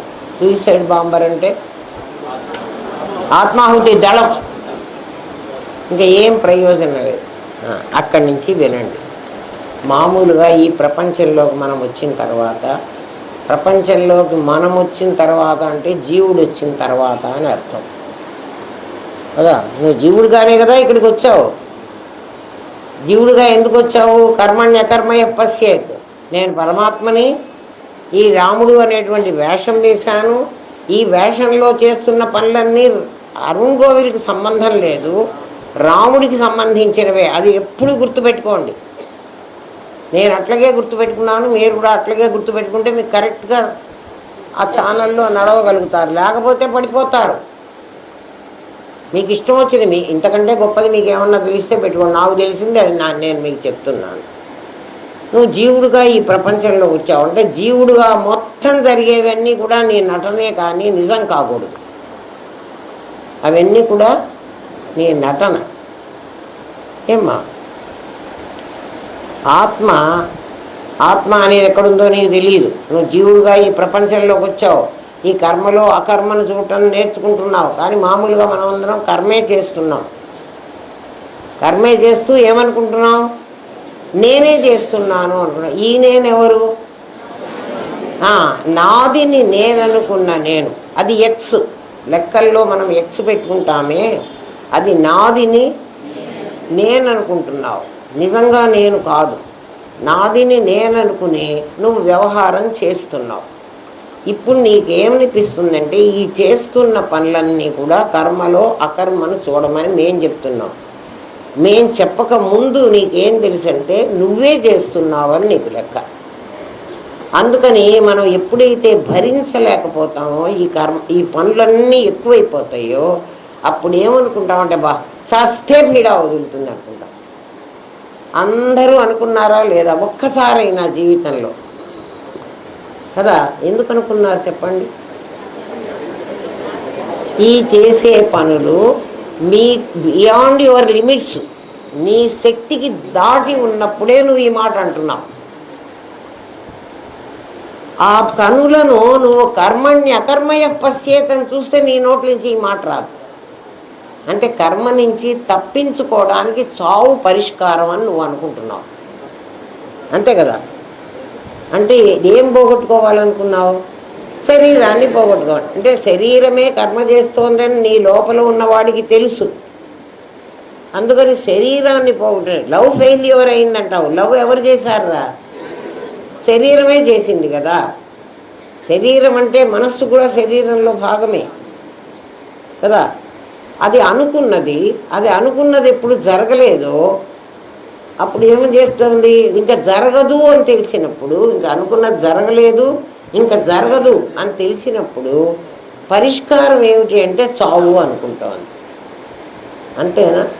అందరూ కూడా అంటే ఎక్కువ కష్టమైన ఊరికే మాటన్నా చస్తే పీడ వదులుతుందబ్బా అనుకుంటే పీడ ఏందో పట్టింది. ఏం పీడ పట్టిందో నాటకం వేయటానికి ఒప్పుకొని వచ్చి నాటకం వేయరా నాయన అంటే ఆ నాటకంలో నువ్వు జీవించడం మొదలుపెట్టి నువ్వు జీవించావు. నేను జీవించమని చెప్పలే, నువ్వు నటించమనే చెప్పాను నేను. నిజమా అబద్ధంగా? ఆ నాటకంలో పాత్రలు ఆ మూడే. నాటకంలో ప్రమాదమైనవి మూడేరా. ఆ మూడిటితో కలిసిపోయి ఎప్పటికప్పుడు నువ్వెవరో నీకు తెలియకుండా, అందుకే నువ్వెవరో తెలుసుకో. రమణ మహర్షి ఏం చెప్పాడు? Who am I. అదేమిట్రా, నేను భానుమతినే కదా. మరి హూ యామై ఎందుకంటే నేను భానుమతిని కాదు అని తెలుసుకోవాలి. కాదు అని తెలుసుకోవాలంటే కర్మలో అకర్మను చూడాలి. చూడండి, లింక్ చూడండి రా కదా. చాలా బాగుంటుందిరా ఈ సబ్జెక్ట్. అందుకే నాకు అంత ఇష్టం. ఏం కష్టమైనా చెప్పడమే నాకు ఇష్టం. ఎందుకంటే నేను తెలుసుకోవడం కాదుగా, మీకు అందరికీ అది తెలిస్తే అంతకంటే నాకేం అక్కర్లేదు. అందుకని ఇంత క్లారిటీ ఇవ్వడానికి ప్రయత్నం చేస్తాను. ఆ దారిలో నేను పాఠం చెప్పుకోవచ్చు. ఆలోచన చేయండి. చస్తే పీడ వదులుతుంది అని ప్రతి ఒక్కడు కూడా అనుకుంటాడు, చావడు. కానీ ఇంకా సివియర్గా అయినప్పుడు చస్తాడు కూడా. చాలామంది ఫ్యాన్ గురేసుకున్న వాళ్ళని చూసాం మనం, నీళ్ళల్లో పడి చచ్చే వాళ్ళని చూసి అందరినీ చూసాం కదా. ఎంతమంది ఆత్మహత్యలు చేసుకునే వాళ్ళని చూస్తున్నాం కదా. వాళ్ళు కాదుట ఆత్మహత్య చేసుకున్న వాళ్ళు వీళ్ళు అని చెప్తాడు ఇప్పుడు ఈ రెండో ప్రశ్నలో. ఆత్మహత్యని మనమే చేసుకుంటున్న వాళ్ళము అని చెప్తున్నాడు. ఎవడెవడైతే తన జీవిత కాలంలో తననెవరో తాను తెలుసుకోకుండా పోయినవాడు ఆత్మహనో జనాహ, వాడు ఆత్మను చంపిన వాడవుతున్నాడు. అర్థమైందా? అంటే ఆనందధామంలో వాళ్ళు ఎవ్వరు కాదు. లేకపోతే తుంగభద్రలో పడి చావమన్నా కదా, అది కూడా చెప్పేశా కదా. తెలియకపోతే చక్కగా వెళ్ళండి. లేకపోతే నీళ్లు లేని బావిలో పడ్డా ఏం పర్వాలేదు. నీళ్లున్న బావిలో అయితే ఇంకా ఎట్లయినా బతుకుతారేమో, నీళ్లు లేని బావిలో అయితే గాయాలు కూడా అవుతాయి కాబట్టి చస్తారు, ఖచ్చితంగా చస్తారు. ఒక తండ్రికి 4 కొడుకులు అన్నాం కదా. 4 కొడుకుల్ని తలా 25,000 ఇచ్చి, ఒరే నాయన మీరు వ్యాపారం చేసుకురండి రా అని ఒకడిని తూర్పుకి, ఒకడిని పడమటికి, ఒకడిని దక్షిణానికి, ఒకడిని ఉత్తరానికి పంపించేశాడు. 4 దిక్కులకి. ఒకడు 25,000ని 1,00,000 చేసుకొచ్చాడు, ఇంకొకడు 75,000 చేసుకొచ్చాడు, ఒకడు 50,000 చేసుకొని వచ్చాడు, ఒకడు అంతా పోగొట్టుకొని వచ్చాడు. ఆ కథ మనకు తెలుసు. ఇప్పుడు ఈ కథలో ఒకడు అంటే మిగిలిన వాళ్ళందరూ ఎట్లాగో వచ్చారు, ఒకడు పోగొట్టుకొని వచ్చాడో ఏం చేశాడో మనకు తెలియదు, కానీ ఒకడు మాత్రం వాడి 25,000 పోగొట్టుకోకుండా వ్యాపారం చేశాడు. అవి 12,000 10,000 వ్యాపారం చేశాడు, అది పోయింది, ఆ డబ్బులు పోయినాయి. ఇంకా లాభం లేదురా అనుకుని ఆ మిగిలిన 15,000 పెట్టుకుని వాడిని ఈ ఇంటికి రాకుండా వాడు ఎక్కడో తిరుగుతున్నాడు. ఇంకా ఆ 15,000 పెట్టి ఇంకా మళ్ళీ ఏదో వ్యాపారం చేద్దామని వాడు సంవత్సరం అయినాక సంవత్సరాంతంలో వాడి ఇంటికి రావాలి. జాగ్రత్తగా వినండి కథ. సంవత్సరాంతంలో ఏం చేయాలి? అన్నదమ్ములు అందరూ వచ్చినట్టుగా వాడు కూడా రావాలి. వాడికి లాభం వచ్చిందో నష్టం వచ్చిందో పోగొట్టుకున్నాడో సంపాదించాడో చెప్పాలి తండ్రికి. అట్లా కాకుండా వాడు ఏం చేశాడంటే 10,000 పోగొట్టుకున్నాడు, ఆల్రెడీ పోయింది. ఇంకా 15,000 వాడి దగ్గర ఉన్నాయి. ఇంటికి పోతే మా నాన్న తంతాడేమో, ఈ 10,000 పోగొట్టావని అంటాడో ఏమంటాడో వాడికి తెలియదు. ఇంటికి పోవడానికి వాడికి చేత కాలేదు. ఈ 15,000 దగ్గర పెట్టుకొని వాడి దగ్గర ఉన్నాయి, ఈ 10,000 మాత్రం అయిపోయినాయి. వాడు ఇంటికి రాకుండా ఎక్కడో ఊళ్ళో తిరుగుతున్నాడు, వాడికి రాలే. వాళ్ళు ఆత్మహత్య చేసుకున్నవాళ్ళు. చెప్తా వినండి. మన జీవితం ఇంత అని చెప్పి ఎవరికన్నా కూడా చెప్పండి దీన్ని. మన జీవితం ఇంత అని చెప్పి ఇన్ని సంవత్సరాలు బతకమని, ఇన్ని పనులు చెయ్యమని మనం అగ్రిమెంట్లో ఒప్పుకున్నప్పుడే, మనం నాటకంలో పాత్రలు ఒప్పుకున్నప్పుడే సైన్ చేసి వచ్చాం. నేను ఇన్నేళ్ళు బతుకుతాను, ఇన్నేళ్లలో ఇంతమందితో ఈ సంబంధాలు పెట్టుకుంటాను, ఈ పనులు చేస్తాను అని అన్నీ మనం ఒప్పుకొని వచ్చాం. ఇన్ని రోగాలు అనుభవిస్తాను, ఇన్ని మందులు వేసుకుంటాను అంటే పాత్ర పెట్టిన తర్వాత ఫస్ట్ సీన్ ఒక్కటేనా, సెకండ్ సీను అన్ని సీన్లు మనమే కదా చేయాల్సింది. ఇట్లా అన్నీ మనం ఒప్పుకొని వచ్చాం. జాగ్రత్తగా వినండి. మధ్యలో మనకు ఏ లవ్ అఫెయిరో లేకపోతే ఏమో జరిగింది, అందుకే కదా మనం చద్దాం అనుకున్నాం. ఏదో జరిగింది, చాలా జరిగింది. ఇంకా నేను బతికితే లాభం లేదు అనుకున్నాడు వాడు కదా. వాడి ఎందుకంటే జీవుడుగా ఉన్నాడు కదా, వాడు శరీరాన్ని బతకడం చావడం అనేది వాడికి ఇంకేం తెలియదు. ఈ శరీరం ఉంటే బతికినట్టు, అంటే దేహాభిమాని. వాడు ఏ ఎక్స్ని చంపుతున్నాడంటే ఎక్స్ని చంపుతున్నాడు. నాదిని నేననుకున్న దాన్ని కదా చంపాడు. వాడి దృష్టిలో ఆత్మ అంటే అది ఏది, నాదిని నేననుకున్నది కదా, అది ఆత్మ. దాన్ని కదా చంపుతుంది. నేను చచ్చిపోతే పీడ వదులుతుంది, మనం కూడా అంటున్నది అదే అమ్మా. నేను నేను అని అనుకుంటున్నది అదే. అది చస్తే పీడ వదులుతుంది అనుకున్నాడు. కష్టాలు అవి ఇచ్చారు కదా.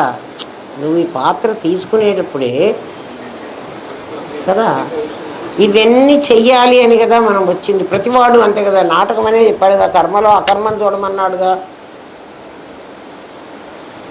వాడు ఏం చేస్తున్నాడంటే మధ్యలో దీన్ని ఆపేసుకుంటున్నాడు. కాబట్టి వాడు ఇంకా చెయ్యాల్సింది ఉందన్నమాట. అంటే దానికోసం వాడు మళ్ళీ జన్మలు ఎత్తాలి. ఎన్ని జన్మలు ఎత్తాలో ఇక్కడ నేను 100 years బతకాలి అని పంపించాడు పరమాత్మ. 25 yearsకే నా లవ్ ఫెయిల్ అయిపోయింది. నేను కాస్త చద్దాం అనుకున్నాను, అది లేకపోతే నేను బతకలేను అనుకున్నాను. నా ప్రేమ అట్లాంటిది కదా, అందుకని నేను చచ్చిపోయినారు చాలామంది. అట్లాగే అదే చావు అనుకుంటున్నారు, అది నిజంగా చావు కాదు కదా. వాళ్ళు ఏమవుతున్నారంటే ఇంకా వాళ్ళు ఎన్నేళ్ళలో బతకాలి. కాంట్రాక్ట్లో ఎన్నుంది కదా, 25 ఏళ్ళు అయిపోయినాయి, ఇంకా 75 ఏళ్ళు బతకాలి. ఎక్కడ? ఈ నాటకంలోనే, ఈ ఊళ్ళోనే. అంటే ఈ ఊళ్ళో కాదు, ఈ ఈ ఈ ప్రపంచ ఈ భూమిలో, మనం భూమిలో కదా వచ్చాం, మర్త్యలోకంలో. ఈ మర్త్యలోకంలో ఇంకా 75 ఏళ్ళు ఉండాలి. మనం మర్త్యలోకం దాటి ఇప్పుడు వెళ్ళిపోయినాం. అంటే ఈ మర్త్యలోకం అంటే చచ్చే లోకం అని, శరీరమే కదా చచ్చేది. ఇక్కడే ఉన్నాం కదా. ఇది దాటి మనం చచ్చిపోదాం అనుకున్నాం, చచ్చిపోయినాం. ఇంకా 75 ఏళ్ళు ఉంది. ఈ లోకం దాటితే 1 సంవత్సరం 1 రోజు అవుతుంది ఇక మొదటే చెప్పాను, ఈ లోకం నుంచి ఈ పై లోకానికి వెళితే లేక ఈ కింది లోకానికి వెళ్ళినా కూడా ఇక్కడ సంవత్సరం is equal to 1 day. 1 day కదా. ఇప్పుడు వీడు ఎక్కడికి పోవాలి? వీడి పాపమో పుణ్యమో అనుభవించడానికి వీడికి పోవాలి. ఈ లోకాలు తిరగాల్సిందే కానీ పరమాత్మ దగ్గరికి వెళ్ళడానికి వాడికి పర్మిషన్ లేదు. 15,000 వాడి చేతిలో ఉన్నాయి, అంటే 75 ఏళ్ళు వాడి చేతిలో ఉన్నాయి. 75 ఏళ్ళు గడపాలంటే, ఈ మర్త్యలోకంలో గడపాలంటే 75 ఏళ్ళు చాలు. 75 × 360 వాడు ఇప్పుడు బతకాలి. అందులో ఈ లోకంలో ఉంటే ఇది 300 ఒక రోజు అవుతుంది. ఈ లోకానికి వెళితే ఇక్కడ 360 రోజులు, ఇక్కడ ఒక రోజు అవుతుంది. ఇక్కడ 360, ఇక్కడ ఒక రోజు అవుతుంది కదా. ఇప్పుడు వాడు ఎన్ని వేల ఏళ్ళు బతకాలి? ఆ ఎన్ని వేల ఏళ్ళు ఫిజికల్ బాడీ లేకుండా సూక్ష్మ శరీరం ఉంది. వాడు చంపింది దేన్ని? స్థూల శరీరాన్ని కదా. ఈ స్థూల శరీరం 5 భూతాల చేతిలో చచ్చిపోతుంది. ఎందుకు అంటే ఇది 5 భూతాలతో తయారైంది. దీన్ని పోగొట్టుకున్నాడు అంటే యోక్ పోయింది. వాడు అంతరిక్షంలోకి పోయినాడు, ఒక యోక్ వేసి పంపించారు. ఇది వేసుకోకపోతే ఒరే నాయన అక్కడ కాలిపోతావురా అని. దీన్ని ఇక్కడ వీడు వదిలేసుకున్నాడు. వీడి తెలివి తక్కువతనంతో దీన్ని వదిలేశాడు. ఇంక మిగిలింది ఉందే, అది తిరుగుతూ ఉంటుంది ఈథర్లో. అవే దయ్యాలు కదా. వాటికి మనస్సు ఉంది, ఆకలి ఉంది. అంటే మనస్సుకు ఆకలి, ఇది కావాలి, ఇది తినాలి, ఇవన్నీ ఉన్నాయి కదా. వాడు బతుకున్నప్పుడు వాడికి అన్నీ ఉన్నాయి కదా. ఇప్పుడు వాడికి శరీరం లేదు కదా. అందుకని ఏం చేయాలి? అది ఎవడి మీద ఏ శరీరాన్నో ఆవహించి వాడు తినాలి. అర్థమైందా? మరి చచ్చి దయ్యాలై అట్లా ఉండాలా? పరమాత్మ దగ్గరికి రావడానికి వీల్లేదు. ఎందుకంటే ఇంకా 15,000 వాడి దగ్గర ఉన్నాయి. అవి పెట్టుకుని వాడు వ్యాపారమే చేసుకుంటాడో ఏం చేసుకుంటాడో వాడు తిరుగుతుండాలి. మీకు ఆత్మహత్య గురించి అర్థమైందా అమ్మా? అందరికీ అర్థమైందా? ఆత్మహత్య ఎవడు చేసుకున్నా కూడా ఒరే ఈ కష్టం పడాల్సి వస్తుందిరా, ఇదైతే 75 ఏళ్ళు పడి చచ్చిపోతే అయిపోతుందిరా కదా. ఎక్కడా కూడా నేను చంపేటట్టుగా ఉండదమ్మా. కర్మ ఎప్పుడు కూడా మనం అనుకుంటాం కానీ మాకు చాలా కష్టాలు వచ్చినాయి. కష్టాలు అయిపోయిన తర్వాత ఆలోచించు, అది నిజంగా కష్టమేనా, నేను అనవసరంగా అది కష్టం అనుకున్నాను అని నువ్వే అనుకుంటావు. ఏ సీసాలో ఎన్ని నీళ్లు పోయాలో అన్నే పోస్తాడు కానీ పరమాత్మ ఎక్కువ పోయటానికి అది పట్టి చావదే. మనకు కూడా కర్మ అట్లాడిదే. నువ్వు అనుకుంటావు, ఎందుకంటే నువ్వు జీవుడుగా ఉన్నావు కదా. అబ్బా నాకు ఇన్ని కష్టాలు వచ్చినాయి, ఎవ్వరికి లేదబ్బా, అన్నీ నాకే వచ్చినాయి.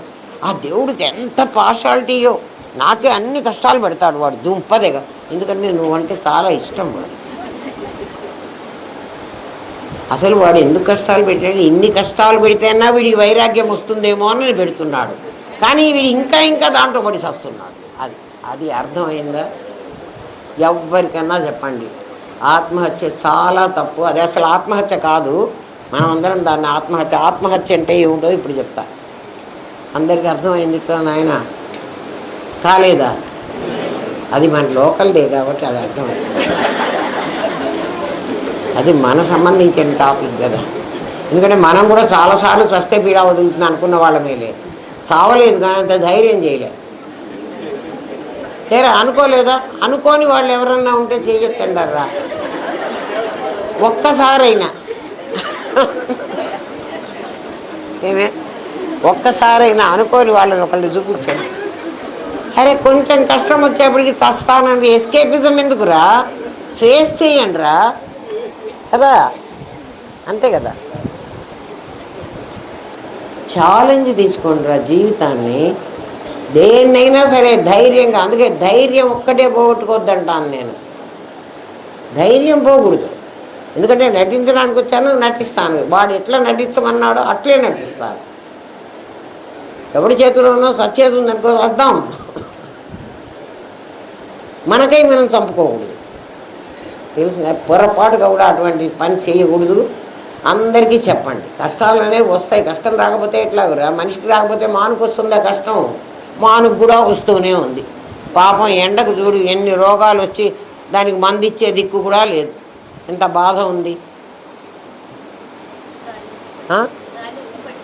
పడిపోతున్నాయి. అంత పెద్ద చెట్టు, ఎంత కష్టపడి పెంచుకుంది ఆ చెట్టుని, మొత్తం కింద కూలితే ఏమైంది? అర్థమైందా? సరే,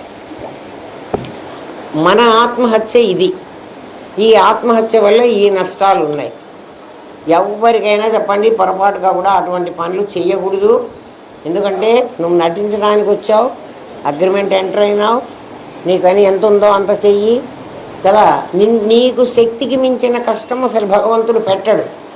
నువ్వు అది అనుకుంటున్నావు చాలా కష్టమైంది కదా. అన్ని కష్టాలు అవే పోతాయి, పోకపోతే ఉంటాయి. మీరే ఆలోచించుకోండి, వినండి. మనకి చాలా కష్టాలు వచ్చాయని మీరు అంటున్నారు కదా, ఇదెంత సాధనలో భాగం. మనస్సుకు సాధన నేర్పిస్తున్నా ఇప్పుడు మీకు. చాలా కష్టాలు వచ్చాయన్నారు, అవన్నీ దాటి వచ్చేసామండి ఇప్పుడు అన్నారు. నిజంగా మీరు ఆలోచిస్తే ఇవి ఎన్ని రోజులు గడిచినాయో, మీ కష్టాలు ఎన్ని తక్కువ కాలం గడిచిందో లెక్కేసుకోండి. కష్టపడ్డ టైం ఎంత భాగం ఉంది కదా. కష్టపడుతున్నప్పుడు ఎంత ఉంది?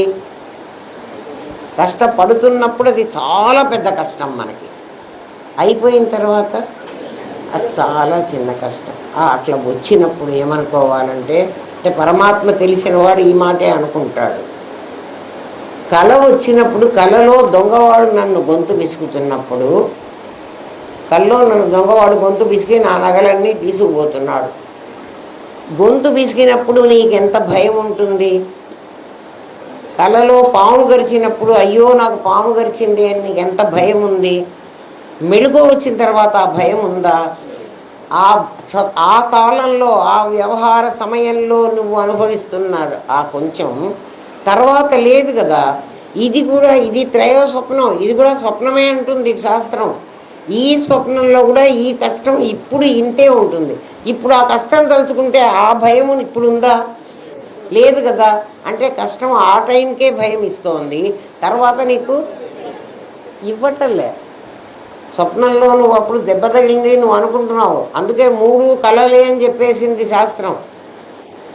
త్రయో స్వప్న అంది, జాగ్రత్త స్వప్న సుషుప్తులు 3 కళలే అంది. ఎందుకు కళలు అంటే, అది అనుభవిస్తున్న కాలంలో నీకు చాలా బాధ కలిగి, తర్వాత అది లేదు అని నీకే తెలుసు, అయ్యే పాము లేదు నన్ను కరవాలేదు అని. అది నిజంగా కష్టమా? తీరిపోయిన తర్వాత ఆలోచించుకోండి. జబ్బు చేసినప్పుడు డాక్టర్ నీకు క్యాన్సర్ వచ్చింది, నువ్వు చస్తావు, నువ్వు 4th స్టేజ్లో ఉన్నావు అన్నప్పుడు మనకి చాలా భయం వేసింది. అది వేసిందా? వేయలేదా? వేస్తుంది. ఇంకో డాక్టర్కి వెళ్ళి అదే వాడేదో పొరపాటుగా చేశాడు లేదా, అంత లేదు అని అంటాడు అనుకో. లేదా నీకు షుగర్ వచ్చేసిందిరా, నీకు 400 వచ్చింది అంటాడు. ఆ రోజు దీనికి ఆ క్షణంలో ఏమైనా వచ్చిందేమో. ఎప్పుడు 400 షుగర్ అట్లా ఉండదు నీకు, ఆ క్షణంలో వచ్చింది, అప్పుడేదో నీకు అది పోయింది కదా. ఇప్పుడు నాకు 400 షుగరో అని ఏడుస్తావేమిటి?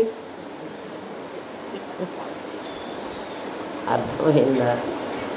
దీన్ని బట్టి ఏమర్థమైంది చెప్పండి? అనుభవిస్తున్నప్పుడు మాత్రమే అది నిన్ను బాధిస్తున్నది, తర్వాత అది ఉండటంలే. అందుకే కష్టాలు పోతున్నాయి.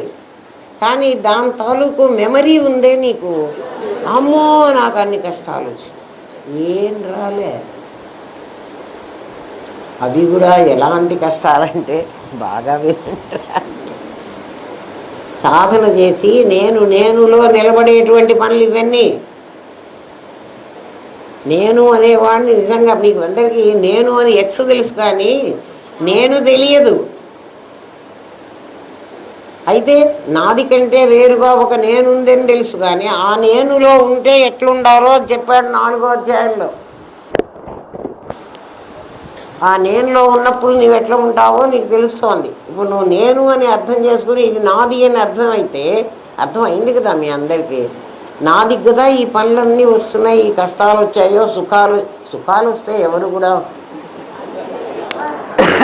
ఏమనరులేదు. సుఖాలు చాలా బాగుంటాయి. నిజంగా కష్టం వచ్చింది, ఏమొచ్చిందిరా మీకు? ఈ మూడింటినే కదా. ధనం సంపాదించడంలో కష్టం, ఆ సంపాదించింది ఏదో ఒక రోగం వచ్చి మరి అవన్నీ డబ్బులన్నీ అయిపోతున్నాయంటే అది ఇంకో కష్టం. నిన్నేం ఖర్చు పెట్టమని లేదు కదా, నీ డబ్బుల్ని ఖర్చు పెట్టమన్నాం కదా, అవి కూడా నువ్వు అక్యుములేట్ చేసుకున్నవే కదా. మరి ఎందుకు ఆలోచించవు? అహం బ్రహ్మాస్మి అయితే అది ఆలోచించు. నేను వస్తువు మా అమ్మ దగ్గర నుంచి ఏమన్నా తెచ్చానా, ఇక్కడికి వచ్చిన తర్వాత సంపాదించిన అమ్మ దగ్గర నుంచి అంటే పుట్టేటప్పుడు ఇక్కడికి వచ్చి సంపాదించి ఇక్కడి రోగానికి ఖర్చు పెట్టడానికి నువ్వు ఏడుస్తావేమిట్రా? ఎందుకు ఏడవద్దా అండి? మరి నేను సంపాదించిన జీవుడుగా సంపాదించావా, దేవుడిగా సంపాదించావా? జీవుడిగా ఖర్చు పెడుతున్నావా, దేవుడిగా ఖర్చు పెడుతున్నావా? జీవుడు అనేది మొత్తం నాటకమే అయినప్పుడు ఈ నాటకంలో ఇది చెయ్యాలి అంటే కదా నువ్వు బాధపడితే ఎట్లా? ఆలోచించండి రా. కష్టం అసలు లేదమ్మా, కష్టం ఉన్నదని మనం అనుకుంటున్నాము. ఎందుకు అనుకుంటున్నాము అంటే దేహాభిమానం. ఇప్పుడు తెలిసిందా? నేను నాది అని ఒట్టిగా మాటలంటే సరిపోలే, మీరు అందరు మాటలు రాసేశారు. అమ్మ మేమందరం పాస్ అయినామని మళ్ళీ అన్నీ విమర్శిస్తున్నారంటే విమర్శించక మరి ఏం చేయ, మీకు తెలియలేదని విమర్శిస్తున్నా. మీ ఇగ్నరెన్స్కి బాధపడుతున్నా నేను. అరే వీళ్ళు ఇన్నాళ్ళ బట్టి వింటున్నారు, చాలా శ్రద్ధగా వింటున్నారు. వీళ్ళు శ్రద్ధగా వింటలేదురా, వీళ్ళు చిలక పలుకులు పలికారు, నేనేం చెప్పానో అది రాశారు అంతే. నిజంగా మీకు అర్థమైందా? ఈ 2 రోజుల్లో అర్థమైనట్టు ఇంతకుముందు అర్థమైందా? మరి ఇంకా అంతకంటే ఏం చెప్పనే. కాలేజ్ స్టడీస్ బాగానే వంటబడుతుంది. 10th క్లాస్ అని ఒక బెంచ్ మార్క్ పెట్టాడు కదా, అందుకని మీ బెంచ్ మార్క్ ఇప్పుడు అర్థం అవుతోంది. అందేం చేసావు ఇన్నేళ్ల బట్టి?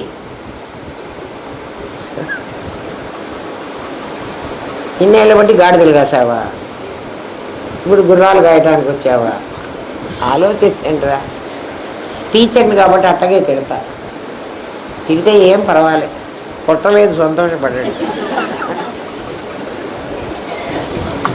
ఏమే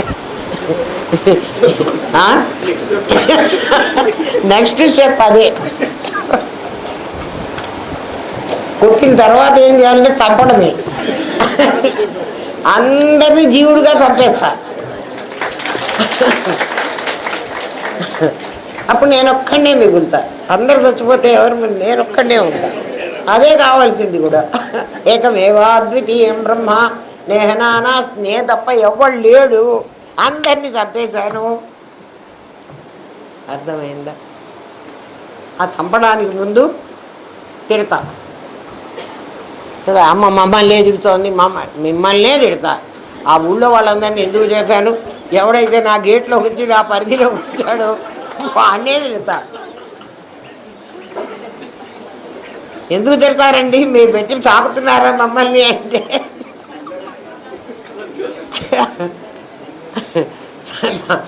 మీకు చెప్పింది నేనే చెప్పాను కదరా.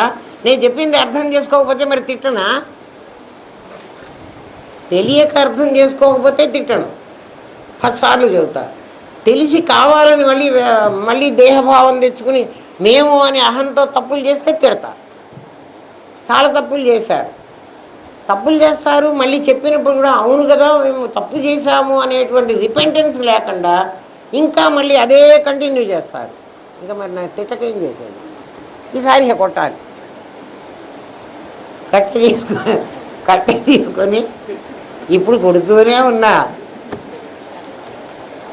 మనస్సుకి ఎంత దెబ్బలు తగులుతున్నాయో చూడండి, కానీ నవ్వుకుంటున్నారు.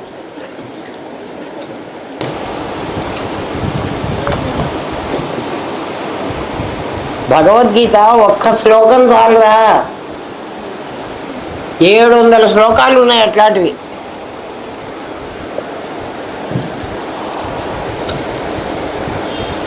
ఆత్మ దానిపాటి అదే ఉంటుంది. ఆత్మ మాత్రం ఏమీ నీరు తడపలేదు, గాలి నిన్న గాలి అన్నీ పడగొట్టి మన వస్తువులన్నీ ఎగరగొట్టింది. గాలి ఎగరగొట్టలేదు. పంచభూతాలు ఏమీ చెయ్యలేవు. ఎందుకంటే పంచభూతాలు ఆత్మ దృష్టిలో అవి ఆభాసలు. కదా. అవి నిజంగా లేవు, కనపడుతున్నాయే కానీ, అంటే అవి ఉన్నప్పుడు కనపడుతున్నాయి, లేనప్పుడు చూడండి. నిన్న గాలి విపరీతంగా వచ్చింది, గాలి కనపడింది. ఇప్పుడు లేదా గాలి ఉంది, అది విజృంభించినప్పుడు నీకు బాధిస్తోంది కదా. అది విజృంభించినప్పుడు అది అసలు లేదా, ఉంది కదా. ఉందని మరి గుర్తిస్తున్నావా? గుర్తించగలలే. ఈ పంచభూతాలు కూడా అలాంటివి. పంచభూతాలు గాలి అందులోదే కదా, వర్షం అందులోదే కదా, ఎండ ఎండ చాలా ఎక్కువ ఉంది, ఎండ ఉంది. అది ఎక్కువైనప్పుడు నువ్వు అంటున్నావు ఆ మాట కదా. కష్టం ఉంది. ఎందుకు కష్టం ఉందంటే కష్టం పడడానికే జీవత్వం శరీరం తెచ్చుకుందే. అందుకు చెప్పా కదా ఎన్నిసార్లు. చెల్లుల గరిటె ఎందుకుంది? కాలుతున్న నూనెలో దిగడానికే ఉంది. అందుకు నీ శరీరం కూడా ఇవన్నీ పరమాత్మ అసలు నిన్ను తయారు చేయటమే అందుకు చేశాడు రా. ఎందుకు చేశాడు? ఒక్కొక్క కష్టంలో ఒక్కొక్క సుఖంలో నువ్వు అనుభవిస్తూ ఉంటే నీ లోపల ఏ అనుభవం జరుగుతుందో అది ఆయన గమనించుకోవడం కోసం నిన్ను తయారు చేశాడు. అంటే నీకు వచ్చేటువంటి బాధలు కష్టాలు అన్నీ ఎవరివి?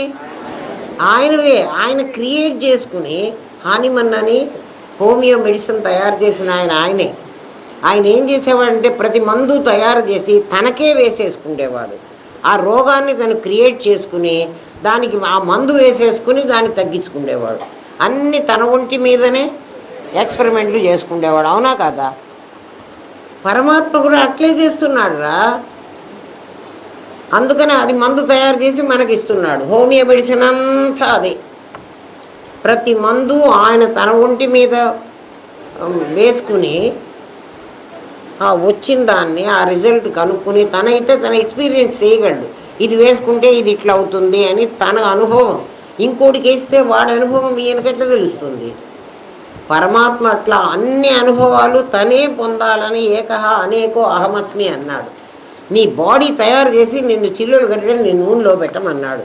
ఎట్లా కాలుతావే అంటే చిల్లులు గడ్డకే తెలుసు కాలేదు. నువ్వు అట్లా కాకుండా చిల్లులు గరిటే నేనెందుకు పోతాను ఆ కాలే నూనెలోకి, నీ చెయ్యి పంపించుకో అంటే చెయ్యిని పంపిస్తామా? మరి ఇప్పుడు మీరేం చేస్తున్నారా కదా. ఏది వచ్చినా నేను చెయ్యను అంటున్నావు, నీ చెయ్యి పంపించను అంటున్నావు. చిల్లులు కట్టేసి పంపించమంటే నీ శరీరం అలాంటిది. జీవుడు అనేవాడు వాడు నిజంగా జీవుడు లేడని తెలిస్తే నీకు దీనికి ఏమొచ్చినా నీకేమనిపించదు. లేకపోతే అమ్మో అన్నీ నాకే వచ్చినాయని చావవు నువ్వు. అందుకని ఆత్మ దాని పాటికి అదే ఉంది, దానిలోకి ఎవ్వరు ప్రవేశించడానికి వీల్లేదు. అవిద్యా దోషం వల్ల, అవిద్య తెలుసుకోలేకపోవడం అదే అజ్ఞానం. ఆ అజ్ఞానం వల్ల నువ్వేమనుకుంటున్నావంటే ఆ దోషాలన్నీ దానికి వెంటగడుతున్నావు. ఎవరికి వెంటగడుతున్నావు? నేను లావుగా ఉన్నాను, నేను పొట్టిగా ఉన్నాను, నాకు జుట్టు లేకుండా పోయింది, నా జుట్టు తెల్లబడిపోయింది. ఇవన్నీ ఏం చేస్తున్నావు? ఇవన్నీ లక్షణాలు ఎవరివి? నాకు ఆకలి అవుతోంది, నేను ఇంత తినాలి, వాడికి ఎవడికో పనికి మాలింది పెట్టి నేను మాత్రం మంచిగా ఈ ప్రపంచంలో ఎంత సంపద ఉందో అవన్నీ నా దగ్గరే ఉండాలి, వాడికి ఏం ఉండకూడదు, వాడు పూసలేసుకు తిరగని నేను నగలేసుకు తిరుగుతా. ఇవన్నీ నీ అవిద్య వల్ల. ఎందుకంటే వాడిలో ఉన్నది నేనే, నీలో ఉన్నది నేనే. ఆ నేనుకు అటువంటి బట్టలే కట్టుకోమని, అవే పెట్టుకోమని, అటువంటి క్యారెక్టరు హీరో క్యారెక్టరు హీరోగా ఉంటాడు. హీరో పక్కన ఇంతమంది డ్యాన్స్ చేస్తూ ఉంటారు, వాళ్ళందరూ కూడా సేమ్ డ్రెస్ వేస్తారు, సేమ్ డ్రెస్సే వేస్తారు. వీడికి ఒక్కడికి ప్రత్యేకంగా వేసి అందరికీ డాన్సర్లందరికీ ఒకటే డ్రెస్ వేసి చేయిస్తారు కదా. మరి వీడికి ఇచ్చినన్ని డబ్బులు వాడికి ఇస్తున్నారా?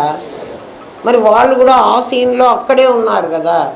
ఎవరికి ఏ వేషం ఇవ్వాలో, ఎవరికి ఎంత డబ్బులు ఇవ్వాలో, ఎవడికి ఎంత తిండి పెట్టాలో, ఎవడికి ఎంత ఆరోగ్యం ఇవ్వాలో, ఎవడికి ఎంత అనారోగ్యం ఇవ్వాలో అన్నీ ఆయన నిర్ణయించుకుని పంపించాడు. అది లేక ఇది నువ్వు నేను అనుకుంటున్నావు కాబట్టి నువ్వేం చేస్తున్నావు? ఆ దేవుడికి ఎంత పార్షియాలిటీ అంటే, ఆ డైరెక్టర్కి ఎంత పార్షియాలిటీ, హీరోకి అయితే అన్నీ ఇస్తాడా, హీరోయిన్కి అన్నీ ఇస్తాడా, మిగిలిన వాళ్ళందరూ కూడా ఆ సినిమాలో యాక్ట్ చేసేవాళ్లే కదా, వాళ్ళకి ఎందుకు ఇయ్యడు? ఇప్పుడు ఏం జవాబు చెప్తావో చెప్పు కదా. అది నాటకంరా, నాటకంలో అట్లే ఇవ్వాలిరా అని ఆ డైరెక్టర్ నీకు చెప్తాడు. అందరికీ హీరో డ్రెస్సులు ఇవ్వనురా, అందరికీ ఒకే రకమైన సుఖాలు ఇవ్వనురా, ఒకే రకమైన కష్టాలు కూడా ఇవ్వనురా. చూడండి ఎన్ని కష్టాలు మనుషులకి, ఎన్ని రకాల కష్టాలు. అర్థమవుతోందా? అది అర్థమైతే నీకు దీన్ని కర్మణ్యకర్మయ పశ్య చూడగలవు. లేకపోతే అందులో ఇమ్మర్స్ అయిపోయి అవన్నీ నాకే వచ్చినాయని వాడెవడికి లేదు కష్టం, వాడు చాలా బాగున్నాడు, నేను మాత్రం అమ్మో చాలా బాధలు పడిపోతున్నాను. ఆ బాధ వస్తే ఎలా ఉంటావో నిన్ను చూడాలనుకున్నాడు ఆయన. ఆయనకి ఇదేం పిచ్చి కోరిక అంటే, ఆయనే కదా ప్రతి రోగాన్ని వస్తే నేను ఎట్లా ఫీల్ అవుతాను అని కదా ఆయన హానిమని గుర్తుపెట్టుకోండి. అన్ని మందులు తయారైనాయంటే ఎందుకు ఒక మంది వేసుకొని నా చేతి మాత్ర వైకుంఠ యాత్ర అని పంపించాడు.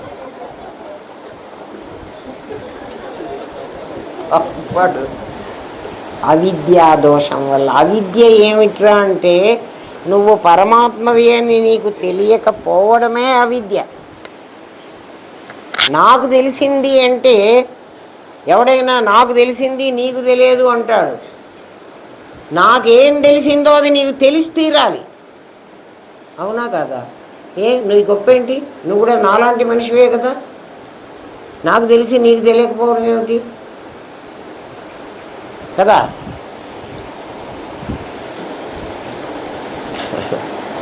అవిద్య వల్ల, అవిద్యా దోషం వల్ల నువ్వు దాన్ని గుర్తించడం. అందుకనే నీకు దానివల్ల ఉపయోగం లేకుండా పోతోంది. ఆత్మజ్ఞానం అంటే ఆ ఆత్మే నేను అని తెలుసుకోవడం. వాడికి ఆత్మజ్ఞానం లేదురా అంటే ఆత్మ ఉంది, ఆ ఆత్మే నేననే జ్ఞానం వాడికి లేదు. ఈ జ్ఞానం ఏమిటండి, ఈ ప్రజ్ఞ ఏమిటండి అనే పాఠంలో మీకు అది కూడా తెలియలే. పదాలు వాడారు, అరే వీళ్ళకి క్లారిటీ లేదు కాబట్టి ఇటుకే వాడుతున్నారని నేను అనుకున్నాను. ప్రజ్ఞ అనేది పరమాత్మ స్వరూపం. అది ప్రజ్ఞాన ఘనం అని దాని పేరు. ప్రజ్ఞాన ఘనం అంటే ఏమిటి? దాంట్లో నువ్వు చిన్న సూది కూడా గుచ్చటానికి వీల్లేదు, అందులోకి ఇంకేది ప్రవేశించడానికి వీల్లేదు. ప్రవేశించాలంటే బంగారం 24 క్యారెట్స్ గోల్డ్ అంటే అందులో ఉన్న ఈచ్ అండ్ ఎవ్రీ సెల్ గోల్డే ఉండాలి. ఆ చిన్న సెల్ని టెస్ట్ చేస్తే కూడా అది 24 క్యారెట్ కనపడాలి. వాడు ఒరిపిడి రాయి మీద ఇంత చిన్న గీత గీస్తాడు, ఆ చిన్న దాంట్లో ఎన్నో కణాలు ఉంటాయి, ప్రతి కణము కూడా 24 క్యారెట్లు ఉంటాయి, అందులో ఇంకోటి ఉండడానికి వీల్లేదు. అది నగగా మారాలంటే అది ఖచ్చితంగా ద్రవరూపం పొందాలి, కరగబెట్టాలి. కరగబెట్టిన తర్వాత ఇంకోటి కరగబెట్టింది అందులో కలిసిపోతుంది, అప్పుడు అది 22 క్యారెట్స్ అయింది. మీకు అర్థమవుతుంది కదా అమ్మ? ఇంకోటి కలవడానికి వీల్లేదు. కలవడానికి వీలు లేకుండా ఉన్న 24 క్యారెట్ల గోల్డ్ బిస్కెట్ లాంటిది పరమాత్మ, అద్దం లాంటిది. ఇంకా అది ఎక్కడ ఎవడు చెప్పినా మారడానికి వీల్లేదు. లేదండి వెంకటేశ్వర స్వామి అదేను, కనకదుర్గమ్మ అదేను, కొత్తూరు సుబ్బరాయుడు కూడా వాడేను, ఇంకా ఎవరో మాకు ఎల్లమ్మ పల్లమ్మ మల్లమ్మ మా అచ్చిబాబుకైతే ఎల్లమ్మ తల్లి అమ్మో చేయకపోతే చంపేస్తుంది, 3 సంవత్సరాలు ఖచ్చితంగా చేయాల్సిందే, 1,00,000 రూపాయలు ఖర్చు పెట్టాల్సిందే. ఇటువంటి వాళ్ళు మనలో ఎంతమంది లేరు కదా. పరమాత్మ అంటే వాడే అమ్మ. ఇంకెవ్వడు చెప్పినా, చాగంటి కోటేశ్వరరావు గారు కాదు, ఇంకెవరన్నా మహానుభావులు ఎవ్వరు చెప్పినా కూడా పరమాత్మను గురించి డిఫైన్ చేయాలంటే పరమాత్మ ప్రజ్ఞాన ఘనం. అది వేదం చెప్పింది, నేను చెప్పడం కాదు. దాంట్లో ఏది కలవడానికి లేదు, ఏదొచ్చినా దానిలో ప్రతిఫలించాలే తప్ప బబుల్ ర్యాప్. అందుకని బాగా గుర్తుపెట్టుకోండి. ఇటువంటివన్నీ మీకు ఎందుకు చెబుతానంటే దాని ద్వారా మీరు పరమాత్మను తెలుసుకోవడానికి ప్రయత్నం చెయ్యండి. తెలుస్తాడు. నాకు తెలిసిన వాడు మీకెందుకు తెలియడు? ఏమో మీకు తెలిసాడో తెలియలేదు అంటే మీరంతా ఇట్లా చెప్తున్నారేమో మాకు అంటే, వాడు తెలియకపోతే ఈ ధైర్యం రాదు. ఎందుకంటే ధైర్యం వాళ్ళలో వాడికి 6 గుణాలు ఉన్నాయి కదా. వాడెవడికి వాడవుతాడో వాడికి 6 రావాలి. అంతేకాని అనిమా లఘిమా మహిమా గరిమా ఈసిత్వ వసిత్వ ప్రాప్తి ప్రాకావ్య, నేను ఇంత విభూతి సృష్టించిస్తాను, నేను పరమాత్మని అంటే ఒప్పుకోవాకండి. పరమాత్మ విభూతి సృష్టించడు, బంగారం సృష్టించడు. బంగారం వచ్చిందని అంటున్నారు కదా, అమ్మ వాడు బంగారం గొలుసు తీసి ఇచ్చేసాడు ఆయన అని. గొలుసు ఇక్కడ తీసి ఇచ్చాడంటే ఎక్కడో ఒక షాప్లో ఓ గొలుసు అయిపోయి ఉంది. మరి గొలుసులు తయారు చేస్తే మన అందరికీ చేయమను. పరమాత్మ అట్లా ఇయ్యడు, పరమాత్మ అట్లా ఇచ్చేవాడు కాదు. ఇవన్నీ కూడా ఆయనలో నుంచి రిఫ్లెక్ట్ అయినటువంటి పదార్థాలు, ఇది నిజం కాదు. అద్దంలో ఉన్న భరత్, వాడు ఎవడో మోహితుని కూడా పెట్టాం కదా ఒకసారి కదా. మీకు అర్థమవుతోందా? పరమాత్మ అంటే ఎవరికైనా ఎప్పుడైనా ఒక గట్టి నమ్మకం పెట్టుకోండి, విభజించడానికి వీలు కాని అఖండ సచ్చిదానందమూర్తి వాడు పరమాత్మ. విభజించడానికి వీలు కాదు, వాడిని ముక్క చేయటానికి వీలు కాదంటే పగలడా అండి? వాడు పగులుతాడు. పగిలిన ముక్కలో కూడా ఇదే ఉంటాడు. అది అర్థం. పగలదా అంటే పగులుతుంది. ఖండం అయింది కదా, ఇది అవలే, ఇది కూడా అయిందనే చెప్పకూడదు, అయినట్టు కనపడుతోంది. ఎందుకని అయినట్టు కనపడుతుంది అంటే ఆ మధ్యలో కూడా ఉంది కదా. మరి ఇక ఎక్కడ ముక్క అయింది? మీకు ముక్క అయినట్టు కనపడుతుంది, కానీ వీళ్ళలో ఉన్నది వాళ్ళలో ఉన్నది ఒకటే కదా. ఆ మధ్యలో ఉన్నది ఎట్లా అండి? మాకు టీవీ స్క్రీన్ చూడండి, టీవీ స్క్రీన్లో ఇన్ని బొమ్మలు కనపడతాయి. ఆ బొమ్మలన్నిటికీ అడుగునేముంది? స్క్రీనే ఉంది. మీ ఫోటో చూడండి, గ్రూప్ ఫోటో చూడండి, గ్రూప్ ఫోటోలో ఏముంది? మొత్తం కూడా ఆ పేపరే ఉంది. ఆ పేపర్లో ఇక్కడ వీడు చాలామంది కనపడుతున్నారు కదా. అర్థమవుతుందా? పరమాత్మ అదే నేను అనేటువంటిది నువ్వు తెలుసుకోవడమే ఆత్మజ్ఞానం. ఆత్మ అందరిలో ఉంది. ఈశ్వర సర్వదేహానామంది. మళ్ళీ భగవద్గీత, ఏ శరీరంలోనూ నేను ఉంటాను కదా, రామనాథం గారిలోనే ఉంటాను, ఆయనకే దండం పెట్టండి కాదు. నీలో కూడా సర్వదేహానం భగవద్గీత చెప్పింది. నీ దేహంలో, ఆ చిన్నవాడి దేహంలో కూడా ఉంది అని అనుకో. అయితే చిన్న క్రిమిలో చిన్న ఆత్మ, పెద్ద ఏనుగులో పెద్ద ఆత్మ ఉందా? లేదు. చిన్న క్రిమి, పెద్ద ఏనుగు, రెండు కూడా బొమ్మలు. వాటి కింద ఉన్న పేపరు లేకపోతే మరి ఏదో ఉంది కదా ఆధారం, అది పరమాత్మ. ప్రతి దాంట్లో అట్లా పరమాత్మను చూడటం ముందు నేర్చుకో. అది ఎలా తెలుస్తుంది అంటే, ఆత్మ జ్ఞానం అంటున్నాడు కదా, నాలో ఉన్నది ఆత్మేనని తెలుసుకోవడానికి అహం బ్రహ్మాస్మి, అహం అని నీ దగ్గర నుంచి ఎవరు మాట్లాడుతున్నారో, అహం అంటే అహంకారం కాదు, అహం అంటే నేను అని మాట్లాడుతున్నవాడు ఆ పరమాత్మే. ప్రతి వాడిలో ఉన్న నేను పరమాత్మే. మరి నువ్వు ఏ నేను సెన్స్ చేస్తున్నావంటే, నువ్వు నాదైన నేను సెన్స్ చేస్తున్నావు అంటే నువ్వు ఎక్స్లో ఉన్నావు. ఎక్స్ దేన్ని సూచిస్తోందో అది నేను చెప్తున్నాను. నీ దగ్గర నువ్వు అనుకుంటున్నది ఒకటి, నువ్వు అయినది ఒకటి. తెలుస్తోందా? ఇప్పుడు నువ్వు మాట్లాడుతున్నది నేను అనేవాడే నీ శరీరం ద్వారా మాట్లాడుతున్నాడు. చూడండి, నోరు మాట్లాడుతుంది అంటున్నారు, సౌండ్ ఎక్కడి నుంచి వస్తోంది? దానికి ముందు ఆలోచన ఎక్కడుంది? ఆ ఆలోచనకి ఈ అక్షరాలు అయితే, ఈ పదం అయితే సరిపోతుంది అని ఎక్కడ తయారైంది? ఎంతసేపట్లో తయారైంది? ఎంత తొందరగా బయటకు వస్తోంది కదా. ఆ పరమాత్మ ఈ సృష్టికి అంత టైమే పెట్టుకున్నాడు. నీ ఆలోచనలో నుంచి వాగ్రూపంగా నీకు మాట రావడానికి ఎంత టైం పట్టిందో, ప్రతి పదానికి ఒక రూపం ఉంది కదా. మరి వీళ్ళందరి రూపాలు ఆయనలోంచి అట్లా వచ్చినాయి, అట్లా సృష్టించాడు. ఇప్పుడు నేను సృష్టించానందామా? ఇప్పుడు పదాలన్నీ మాట్లాడుతున్న మాటలన్నీ నాలో నుంచి వచ్చినవే కదా. నాలో నుంచి ఎట్లొచ్చినాయి? నాలో ముందు ఏమొచ్చింది? ఈ కాన్సెప్ట్ని వీడికి ఎట్లా చెప్పాలి అది ఆలోచన వచ్చింది. ఆ ఆలోచన ఏం చేసింది? ఈ రకంగా గనక చెప్తే వీడి లోపలికి అది వెళ్ళగలదు అని ప్లాన్ చేసింది. ఆ ప్లాన్కి ఏ పదాలైతే సరిపోతాయో తస్మాదాత్మనః ఆకాశ సంభూత అని అక్కడి నుంచి సౌండ్ తయారైంది. సౌండ్ మళ్ళీ ఎక్కడి నుంచి పుట్టింది అంటే నాలో నుంచి ఆలోచన ఎప్పుడు పుట్టిందో ఆ నాకు నేను ఆలోచన అనే రెండు వచ్చేప్పటికి ఆ మధ్యలో శబ్దం ఉంది. ఆ శబ్దమే వాగ్రూపంగా ఈ రూపాలన్నీ మలుచుకుని నా నోరు అనేటువంటి ఒక యంత్రం, ముఖ యంత్రం అంటారు. దీంట్లో ఎన్ని పార్ట్స్ ఉన్నాయంటే దవడలు ఉన్నాయి, దంతాలు ఉన్నాయి, నాలుక ఉంది, అంగిలి ఉంది కదా. ఇవన్నిట్లో నా నాలుక చూడండి, ఒక్కొక్క చోట టచ్ మీరు దాన్ని ఏమిటి ఆ కంప్యూటర్ స్క్రీన్ని ఇట్లా టచ్ చేస్తే మీరు రకరకాలు మీకు ఎక్కడి నుంచి వస్తున్నాయో అట్లా ఈ శబ్దాన్ని నేను నా నాలుకతో టచ్ చేస్తున్నా చూడండి. దాంతో ఆ శబ్దం వస్తోంది. అటువంటివి నేను చాలా శబ్దాలు గబగబ గబగబ అది మీకు పదంలాగా మీ చెవుల దాకా వస్తాయి. అవి కూడా తరంగాలే చూడండి, అవి శబ్ద తరంగాలు. అవునా?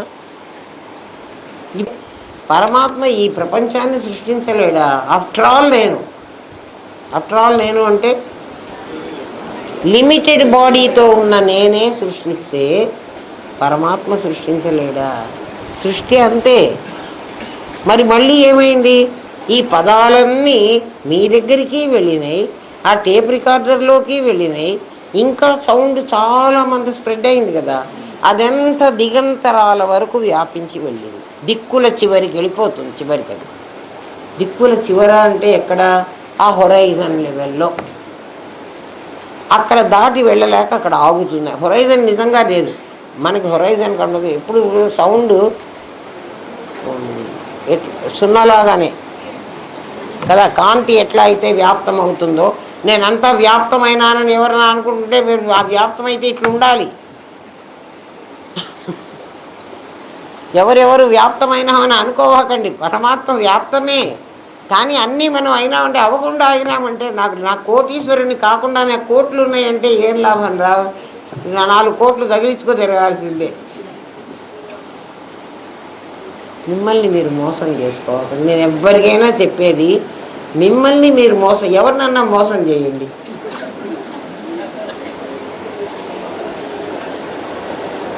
డబ్బులు సంపాదించుకోవడం కోసం ఇంకోళ్ళని మోసం చేస్తున్నారు, అంతే కదా. సైబర్ క్రైమ్ ఏమిటి? మోసం చేస్తున్నారు. నిన్ను నువ్వు మోసం చేసుకోకూడదు. నువ్వు పరమాత్మవి అని తెలుసుకోవడంలో ఏమాత్రం మోసం ఉన్నా వాడు తెలియబడ్డాడు. చాలా కష్టం. అసలు 3 ఉంటేనే తెలియబడ్డవాడు, 3 వదిలితేనే వాడు తెలియబడేది. నాకు 3 కావాలి అంటే 3తోనే ఉంటారు నాయన. ఎన్నిసార్లు పునరపి జననం, అది నీ ఫుల్ఫిల్ అయ్యేదాకా మళ్ళీ వెళ్ళదా, పర్ఫెక్ట్ క్యారెక్టర్ని నువ్వు నటించేదాకా మళ్ళీ నిన్ను పంపిస్తుంది, అంతే కదా. ఒకసారి నువ్వు పర్ఫెక్ట్గా చేస్తే ఒక టేక్లోనే అయిపోతుంది. కాకపోతే మళ్ళీ సేమ్ సీన్ రిపీట్ చేసి పడ్డాడు. ఇది కూడా అంతే.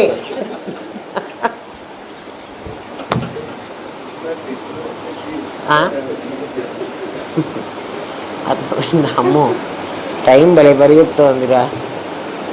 కొంచెం కూడా చెప్పలేను అంటే అవ్వదు. నువ్వేమంటున్నావంటే నేను అహం బ్రహ్మాస్మి అనుకోకుండా అజర అమర అయిన నాకు, అజర అమర నా నా నా నా క్వాలిటీ ఏంటంటే నేను ముసలివాణ్ణి గాను, నేను చావను. అజర అమర. ఇటువంటి నాకు అవిద్యా దోషం వల్ల నాకు అవిద్య ఎక్కడుందో చెప్తున్నాడు. స్థూల శరీరాన్ని కృషిస్తూ ఏం చిక్కిపోయినావురా నువ్వు అంటారు. ఏం చిక్కిపోయినావు? ఎవరినన్నా మనం చూసినప్పుడు ఏమంటాం? అరే ఏమైందిరా అంత చిక్కిపోయినావు? ఏం చిక్కిపోతే నష్టం ఏముంది? వాడు వెంటనే చెప్తా, అబ్బా నాకు 2 నెల రోజుల నుంచి జ్వరం వచ్చింది, రోగం వచ్చింది. ఎవరికి వచ్చిందిరా? నాకు కాదు.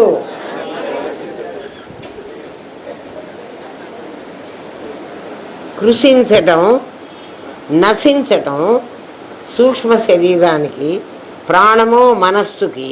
సూక్ష్మ శరీరానికి కృషించడం, నశించడం, స్థూల శరీరానికి కృషించడం.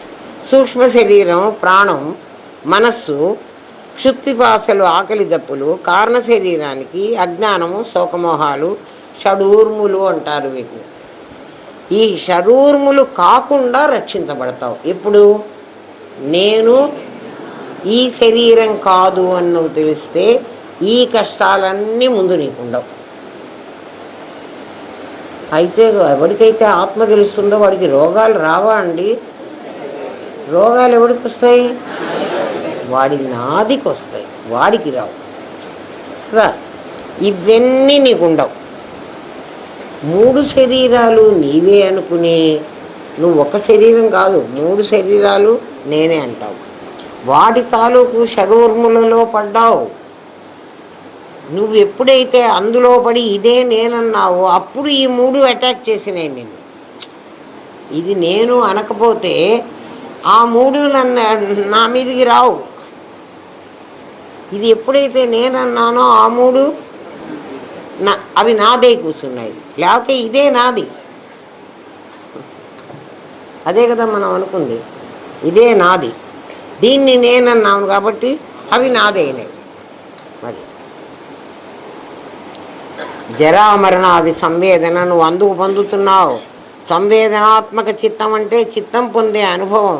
నీకు దుఃఖం, బాధ, నొప్పి ఎక్కడ అనుభవానికి వస్తున్నాయో అక్కడే బ్రహ్మానుభవం తెలియాలి. నీకు రోగం వచ్చింది, బాధపడుతున్నాను అంటున్నావే, నొప్పి తెలుస్తున్నదే, ఆ నొప్పి చోట్లోనే నొప్పి అని కాకుండా బ్రహ్మము అనేది అక్కడ తెలియాలి నీకు అనుభవం. బ్రహ్మానుభవం ఊరికే మాటలో తెలిసి నేను అహం బ్రహ్మాస్మి కాదు. నీకు నొప్పి ఎక్కడ అనుభవం తెలుస్తోందో, నీకు కష్టం ఎక్కడ అనుభవం తెలుస్తోందో, అనుభవం. నాకు అనుభవం అని మీరెడు చెప్పారండి అంటే, అనుభవం లేకపోతే నీకు కష్టం అనుభవం లేకపోతే కళ్ళు నీళ్లు రావు.